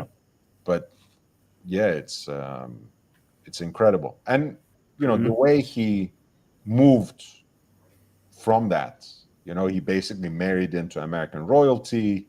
He became a governor. It's you can't go on to do those things unless you have a career that transcends your career, transcends the industry itself. I guess you can say he moved like Jagger. Great way to tie the loop Yeah. around there. So we Uh, look. no, man, I'm really happy to see your history, your page, like how it grew. And again, like it should be twice, like thrice, and it will be. But also your YouTube channel, right? It's Yeah, the YouTube channel, again, I mean, I'm not complaining, because I let it fallow for a while. and Mhm. and the only reason my Instagram grew is because I worked on it, posted twice a day since November, since I caught the hype. And I was throwing things at the wall at first, right? But then I Mhm. found my format, and it got me some traction, and I stuck to that. So same thing on YouTube. I need to do not only live streams but more videos. But I again, Mhm. I'm thinking Yeah. I need to find some original ideas and work on those, rather than just doing what I know and staying lazy and self-content on YouTube. So I need to find my niche on I, YouTube as well. Also, I think just that from the post on Instagram, you also have you know how to write, right? In an Yes. interesting, engaging way that also has a lot of info, but not doesn't not too much. Like you have the ability to do that. So maybe But also that consider writing longer form, like articles and stuff like that. You can definitely do that, I believe. yeah, Like I blog or certainly. something. I mean, for Instagram, actually, the challenge was once again to restrain myself, Yes. right? Yes. And because even it's not much, 2,200 characters. I think Mm, the utmost limit is maybe 2,250 or something, but let's say 2,200 characters. It's not mhm. much, but Yeah. most people don't even read that. So for me, the challenge is saying as much as I can about the scene and the watch, and fitting that into that space, and hopefully even condensing it a little bit further, just like using a single frame, right? Because Yeah. posting carousels can be interesting, Mhm. and it's good. Like, I'm trying to add, at least after the swipe, something more original, something different, um, more and more with every post. But it's the challenge is actually giving the viewer as much as you can in a single frame, Mhm. and still have Yeah. it good quality, legible, and you have to find ways of orienting the person's eyes. It's not easy. It's not easy. Yeah, It I looks, know it's an the art end in itself. the Yeah, end product looks easy, it but does. it's hard to get there. Yeah, because I think, right, I think there are lots of people who will be happy to read like long form articles, and you have, right, the knowledge of not only the watch horological knowledge, but also a wider cultural historical knowledge, which you can turn into interesting pieces, right? Thank you. It's not Thank you. also about only the watch, but also yeah. So I just an advice that I'm thinking of as we're No, talking. that's good. That's a good pointer. But the problem is, I think, I don't like taking shortcuts, but then again, um, I need money, man. Right? The long form articles don't really pay you much. Yeah, but what if you, Um, you write like a guest article for I don't know what they don't for pay. They they literally. don't pay. I'm not gonna name and Yeah, shame. yeah, of course. Not at this point, but I've been Yeah, approached at least by two or three different recognizable outlets, and I'm talking about the big names in yes. the horological media, and they literally ghosted me when I asked for money, like Damn. radio silence. And I think it's very shameful, because I know they do make money, right? Of Not course. maybe not in the way they might themselves desire, but they make enough to be able to pay at least a few $100s for a respectably written piece, but they're not willing to do that. They That, really think, I think, this is, I find it very disrespectful, but they really think that it pays in exposure, right? yes.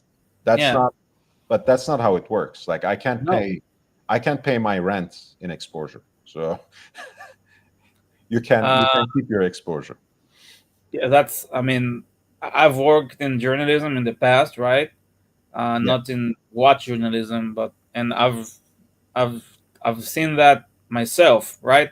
Like, it will give you exposure, it will give you clout, experience. You can, Yeah. but no, I mean, it's not like it's disrespecting the I don't know the writing. Like, it's a job at the end of the day, Yeah, of right? course. And And also, by the way, I'm sorry again. I'm actually not sorry. I'm very cocky. You know me. When it gets to me, I don't spare. But honestly, I've last month I had literally 6 million plus views from 1.5 million accounts, 1.5 million different accounts Wow. on my Instagram. So Nice. they need me more than I need them. I would give them exposure that they sometimes don't have. So it's okay. I don't need exposure. I need money. If you're not gonna pay me, I'm not gonna write for you. I'm not gonna work for free. You remember what Archie Luxury once so eloquently said? I don't do shit for free. So that's my teacher, man. I'm not. He's right. I'm not right. doing anything like that. Yeah, don't do nothing for. I mean, yeah, don't work for free. That's work for free. Don't do that. You can be kind. You can be nice to people. You know, that's of course, but it's not being trampled upon is not being nice, right? You know, we have to realize this. This, you know this. You know this.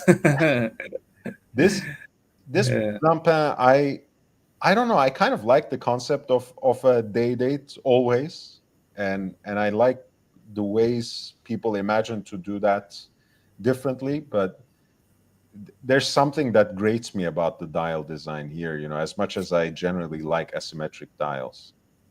What do you think? Me too. Me too. It's first, I'm not a fan of Roman numerals. Yeah. On a watch. But you're a sports watch guy anyway, so.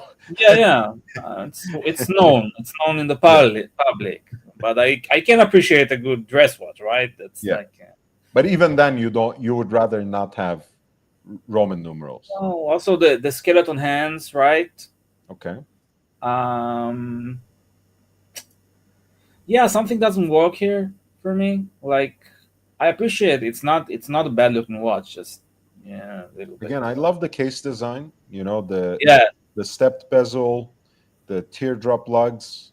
I actually, you know, I'm not a big fan of the skeletonized hands, but I like the shape of the hands.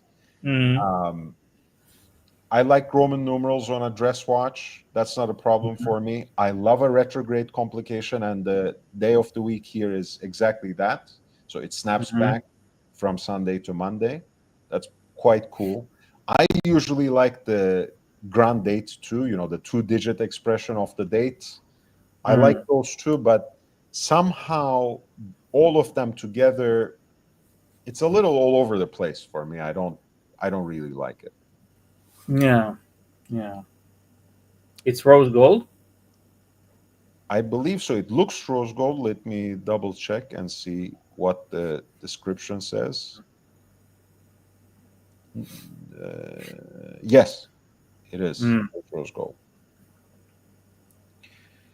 And it is being bid at 11,200 with less than 6 hours and 20 minutes to go.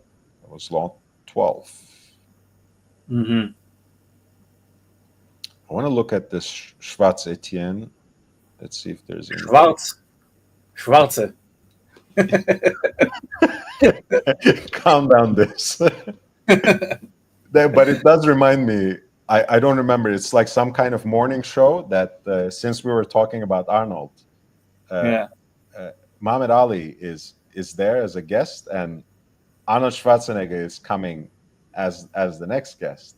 And the host says, "It's our next guest is Arnold Schwarzenegger," and Ali looks at him like this. It's you said what?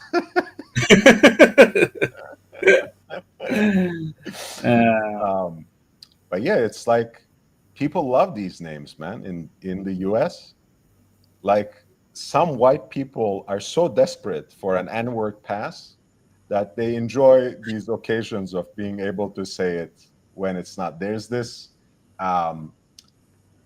NCAA football player who is coming up. His name is Noah Knigga. So okay. We have JD. Oh, hey man! Wow, how are you doing? How you going? First time caller, long time listener. How are you, young Brando? Great, man. I don't think I've ever been in a panel with you, so it's nice to see you. Oh, thank you. Very kind. It's Sydney. just finishing off for the week, running the shot clock down, waiting for 5 o'clock. I wanted to show you something horologically related. I know that you Please. guys love your watch related stuff. So I'm in a heritage building here in Sydney, which is in the, I guess, the Rocks district near Circular Quay, down near where the Opera House is. Okay. And it has a really old-fashioned sandstone front with a clock tower, like a big clock built into the front of the building. I Yeah. can show you the actual mechanism of the clock. I'll just spin my camera Please. around. Yeah. That It would be actually nice. has. I'll give you Here the solo layout. we go. So look here, this is the clock room. So this is right behind where the clock is. See that? And that's We the got- clock front there. Oh wow. Isn't that wild? I can't Mhm. get in. It's pretty cool. That's pretty cool, isn't it? It's not something you see every day that they have the actual. Now, how it runs, I don't know, but it's all there. Whether or not I guess it's regulated now just via a quartz-related timekeeping item. I don't think anyone's winding anything, obviously, but I thought that was pretty cool. It's very cool. It's very cool. It's something you don't see every day. Sorry, Amazing. I'm wearing my Grand Seiko today. I know it's not, Ah, your beautiful. sort of thing, but it's a high love beat. that It's for style. me. now we love It's it. the Superman. I think Kevin O'Leary talks about it, which is unfortunate, but you can't have everything. What's like- that? I like this room, man. Yeah. Yeah, it's just it's a shared office space. So that's sort of where I sort of work. But this is a nice little breakout area, which is kind What's of that? cool. Like old diver, ancient diver thing? Yeah, so it's just like a little That's also Oh. a clock. Lovely. Yeah. clock related, which is nice, isn't it? Nautical. Ship. Yeah. Who Zero remembers encyclopedias? Remember before the internet? My Yeah. I family. do remember. I was a little dork, when I was growing Oh, up. I was the same. I was certainly the kid who read encyclopedias. I did too, but trouble is my family couldn't afford it. I remember they were selling them at the grocery store. The full encyclopedia range, but you only got up to K. Couldn't be bothered finishing the rest, which is typical of where I come from. But anyway, not to worry. Anyway, boys, I've got to pack up for the day. It's nearly done. If you're still going and want some content, I can do some gonzo out in Sydney briefly if you want. I know you guys are serious watch guys, but I can do 5 or 10 minutes. I'll see if you're still on, okay? Sure. In about If I'm on, I mean, I would 10 be minutes. If interested, not, but that's all okay. I might be off in about 10 minutes or so. Yeah, I get it. No problem at all. Again, nice to chat to you, Brando. You're doing a great Likewise, job. man. Love the Instagram as well, and just the king of craft work and all things craft work. Italian Thank you. disco as well. That's his specialty. Yeah, it's good stuff. All right, boys. Have a Thank good you for weekend, letting me man. on. See Thank you later. so much, man. Bye bye. Anytime. Take care. Bye-bye.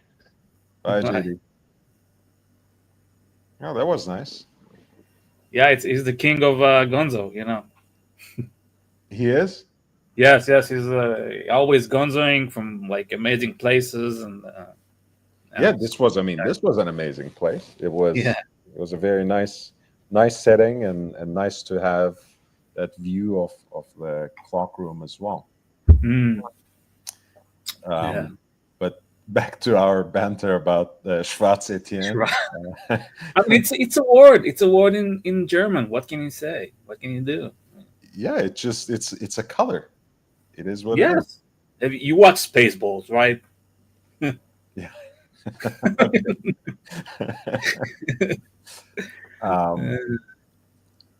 But this, I like I love me a salmon dial anyways. So I like the shade of this dial. Again, not sure if everything works for me, maybe, but you see, from this angle too, it's actually quite cool. There's that subtle design at the center of the dial that is kind of open worked here for the subdial 4 seconds as well. I like the alpha shaped hands too.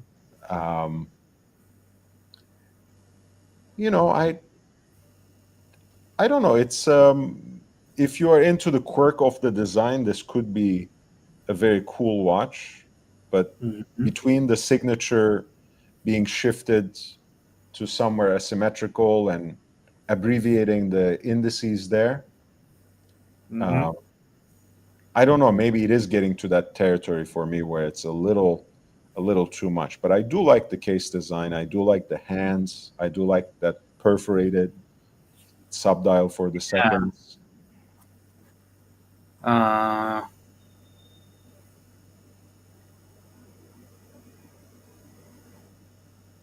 hmm. It's a nice little micro rotor movement. Yeah. Obviously, we're looking at stainless steel case. I think 37 millimeters, 46 Ah. lug to lug. So Mhm. it's quite wearable as well. I kind of like that oversized crown. Hmm. You know, Yes. it's a, it's a very different aesthetic. I like the case band. Mm-hmm. So the watch has a lot of character. The font of the Arabic numeral it's very distinct. The indices again go well with the hand shape, which is much more angular, where the indices are like droplets. They're a little softer. Uh, Mm-hmm. so I like a lot about this style. I don't know. At the right price, I might even live with a watch like this, but I'm not exactly Yeah. in love. Yeah. As you zoomed in, I've grown to appreciate it more, like the texture on the like inner circle, right? So, Hmm. for me, it's I don't know, something like I feel like my first thought was something like Islamic, like something a little bit, right? Yeah, maybe you can liken it to arabesque. Arabesque, yeah, Yeah, in terms of that sort of decoration, maybe. Yeah, yeah. Uh, I especially like it. this Yes. open working, and I think that's like because there's like a slight, uh, you know, pardon me, patches of blue as well behind Mm-hmm. those perforations. I think it's an interesting visual effect too Mm-hmm. when you're looking at the watch. But unfortunately, they don't. I don't think they have videos of it right here where we can see without worrying about copyright issues or anything. Um, Schwarz Etienne, like Captain Kirk says, makes movements for other brands, including Ming. They also have, I think, their most popular line would be what they call Roma Synergy, I want to say, where it's a collaboration with Kari Voutilainen, Mm-hmm. where the watches have uh, an aesthetic that's very similar to a Kari Voutilainen watch in terms of the design of the dial and in terms of the um, patterns of the guilloche. Like let's quickly take a look at one of those, like a couple of those, in fact. Mm.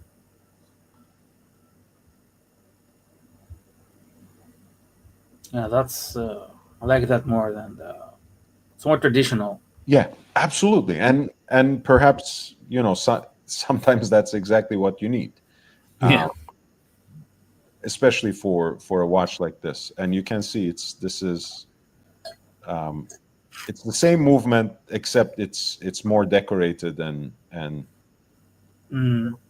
you know decorated at a higher grade, certainly, and with guilloche work on the bridges as well. Hmm.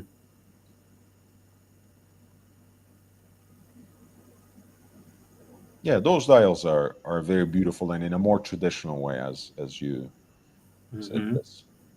Oh, JD is back. We just have your flow, Brando, but this is the front of the building that we're just at, and that was the clock you can see up there. We saw Uh-huh. Yeah. the room behind there. Anyway, there you go. Cool. That's it. I Wow. won't slow you down. The Gil O'Shea talk, Gil O'Shea, as Mike the Snake would call it, which I love. I love, by the way. Gil O'Shea, the famous drummer in Ireland. But anyway, there we go. Photography exhibition. I'll leave you to it. I know you're doing the watch talk, but again, keep doing what you're doing, listening in. Much Thank you, man. appreciated. Okay, Thank you. I guys. appreciate See you it. later. Bye Bye, bye. JD. Thanks for sharing this. Pleasure. That was a beautiful building, by the way. Yeah, yeah.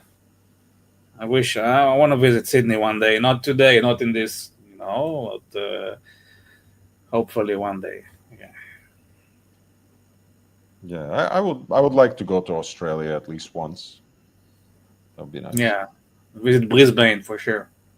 Brisbane. Brisbane.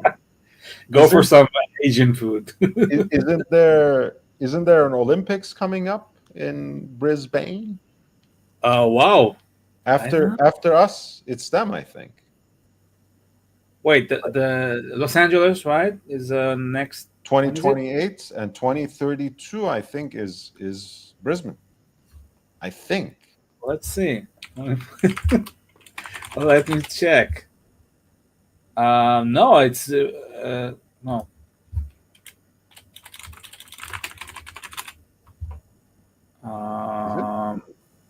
Yes.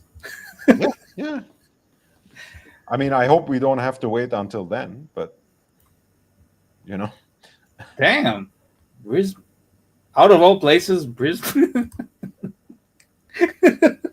I want to see Archie compete in Oh, that's good. That's good. Yeah. Bateman says, skip Australia, come to New Zealand. I know this will be offensive to many people from there, but I feel like I can make a single trip out of those two. I feel.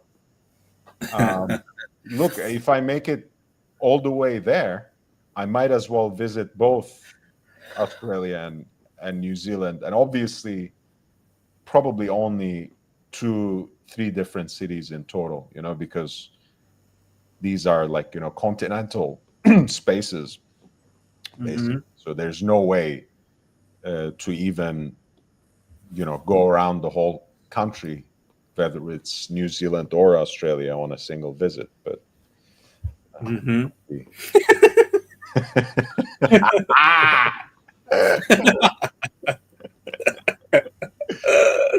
There. Mm. Bateman says better scenery minus the venomous, creepy crawlers. Mm. Really, it's less of that in New Zealand. I always that's one thing that's been keeping me away actually from Australia, and I assume the same about New Zealand, like the critters, basically Yeah. um They have maybe they have like a very common spider called the huntsman. Have you heard of it? no, and I feel like I don't even want to hear about it. Okay, it's like the size of my head. Okay, and they have it like in every house, and they're like, oh yeah, we have it, and we don't care. But it's like it's harmless and it's huge. Yeah, just yeah. Yeah, but yeah, Schwarz Etienne is a very interesting brand. The Roma Energy is usually the watch that most people know. Otherwise, like Captain Kirk, some might know them as makers of movements and cases for other brands too. But they make some cool pieces. Their micro rotor movement, which we saw in a maybe higher elaboration in the Roma Synergy, is quite cool, both in terms of its architecture and qualities, and again, this could be an interesting deal as well. Lot number 3 for the salmon dial Schwarz Etienne that is currently being bid at $5,250 US dollars with about 6 hours to go. And I think that's a wrap on this auction. That's going to close soon. So I will drop the link once again. If you were interested in any of the watches, feel free to type in the comments, ask further questions, or maybe just share what you think later. If you have any questions, anything at all, feel free to reach me there or through my Instagram.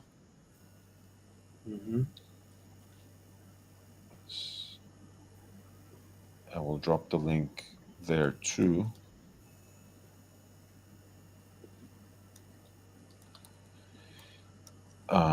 Is there anything you would like to plug this? No, thank you.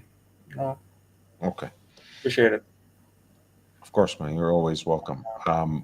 Guys, I always love when people actually, jump and join the panel. That's why I leave the link pinned always. So I really appreciate it.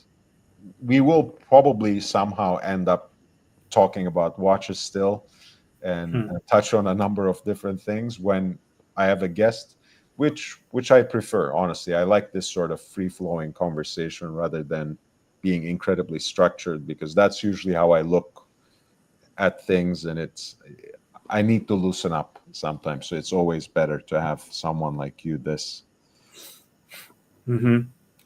See, Bateman is on the same side as me. He says, "I love your Coke." No, it's a running gag. It's a joke. It's because when I put it on the Pepsi, then he put a picture of a Coke. Like it was playing with it. But, and maybe when you do the Coke, he perhaps says, "I love your Pepsi." I know, I know the time. Oh, the black, the Schwarz, Then I also have the black insert, so it's right. Yeah, I want to sometime maybe next week or to up on your stream and talk about the Omega Seamaster pre-bond. Yeah. I have one. Let me show you. I know. I like that watch. I've seen it before. I think I would just like to hear your because it's a very interesting design, right? I think it's a mishmash of things, right? Yeah, it's like an integrated bracelet dive watch. I mean, it's very cool. Yeah, and no, but it's interesting, putting it in the historical context of, because they introduced it in 1987, I believe, and what led them to this design, right? And just I don't know, just if we can, maybe it's an interesting topic. Yeah. They also had sword hands and Mercedes hands on this model. So, and by the way, have you seen my Planet Ocean? I have a new Planet Ocean. I think I may have seen a picture on your Discord. Yeah. Discord, but you like this model? Yeah, not on me, because they're usually Planet Oceans are too big for me. Even it's a 42. It's 42. I know, but even 42 is too big for me. But I like it. I like the design. Yeah. Just all right. So next time you jump, we'll talk about your Omegas, both the pre-bond Seamaster and Planet Ocean.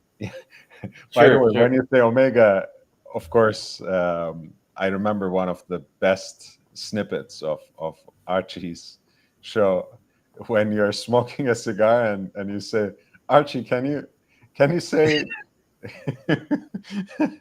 Man on the Man on the fucking moon. and the and the And then answers. the way you laugh, it's the best part. Yeah, lots of cannabis will do that to you. But I honestly, next time we'll talk about that too. But I've never been a big drug guy, and even especially not weed. I've never been a big fan. yeah, stay clean, stay clean. Try my best. I've had like 5 months of intense weed usage, and yeah. So. Hey JD, whoa, Sorry to annoy you. Bateman put up a challenge and he said New Zealand has better scenery. I don't think so. I don't think so, Bateman. We haven't got hobbits here, but we've got scenery, baby. wow, Scenery, baby. wow. Yeah, the Opera House. The Opera House. There it is there. Damn. It's pretty Nice. And the nice. boat. Friday evening. Yeah, so that's how I get to work. I catch one of these to work, a boat, takes me home. Just showing Oh, off. really? That's my flexing. Yeah, about 25 minutes on one of those. Takes That's me really home. Nice. That's my flex. That's my show off moment. Anyway, I'll leave you alone. Seriously, this time. I'm not coming back. Not No, today. I'll stop interrupting you. We're also trying to jump off, but otherwise you would be most welcome. You can come on the Yeah. stream as much as you like. Yes. Sure. Oh, thank you, Brando. I appreciate that. Thank you. Thanks, But JD. there you go, Bateman. Sorry, New Zealand's got nothing on this, mate. All you've got is hobbits. All you got is hobbits. See you later. Bye. But speaking of Brando, you're probably aware of the Billy Zane movie, right? Yeah. What is it called? Dancing with Brando, no?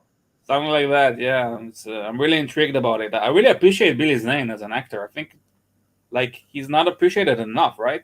He hasn't acted in Waltzing with Brando. Yeah, it's Waltzing with that's it. Brando. I've still not watched it, but I'm not sure it's released yet. that's what I usually hear, especially when I'm clean shaven because of my balding as well. Like people either say you look like Brando or you look like Billy Zane. I was not surprised at all when they cast Billy Zane to play Brando. I was like, yeah, that makes sense. Yeah. He's a great actor in my opinion. Yeah, he's pretty good. Maybe playing the bad guy in Titanic did it more or less. Or I think it? He played a superhero. Which one was that? I don't watch superhero movies. Not snobbishly. This was before, like the Phantom, 1996. That was right before the Titanic, I think. Those two movies didn't do well for him, I think. But Titanic. It's Titanic. I don't particularly like the movie. Yeah. But isn't like the most? What's the most grossing? Isn't it the most grossing film? Probably it's been outdone by now, but for a long time, it was the highest grossing movie. I think the highest grossing movie of all time. Maybe Avatar or it's Avatar. Yeah, Avatar 2009. 2.3. I haven't watched that. I can't drive myself to watch Blue People. I'm sorry. I know it sounds immature, but racist.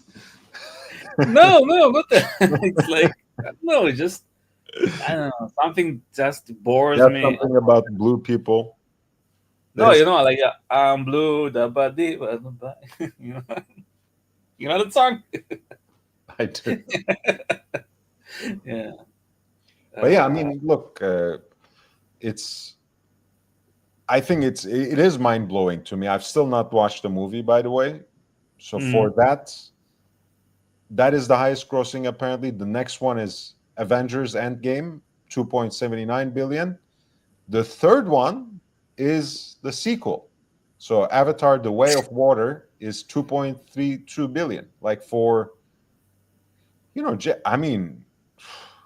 imagine how rich James Cameron must be, like we started with Titanic and he has two in the first three highest grossing already. Titanic is probably either fourth or fifth at this point. So That's Yeah, he yeah. did well. He did well for himself. Oh yeah. James Cameron. Yeah. Last movie of the Blue Man I saw was Marcelo streaming from the back. You, I don't want to inquire into what the Blue Man stands for in this case. Yeah, So yeah, no. let's wrap it up right here. Yeah, time Guys, to. thank you so much. Thank you for your support, and thank you especially for Patek Chris from New Zealand, as it happens, $8.99 for your super chat. Those are actually really important, and they keep the lights on. So, really, I'm really grateful to each and every super chat I get. Any form of support, whether it's buying a membership or gifting membership or memberships, which give access to exclusive content. So that's a great way to support the channel on a regular basis as well. And there are a few other ways that I outline in the video description as well. But in either case, guys, the fact that you're here, that you are contributing to the chat, that you like the videos, that you sometimes, leave comments as well. All of that helps to bring more eyeballs onto the show, onto the live stream, onto this channel. With that in mind, it would be great if you shared the link with other people, with other collectors, watch enthusiasts, whether it's the link to the Instagram or this platform. I would very much appreciate that. Otherwise, I hope you stay safe, you stay healthy, wear and enjoy your watches. I'll see you in the next one. Thank you for the upvote, JD. Take care. Cheers.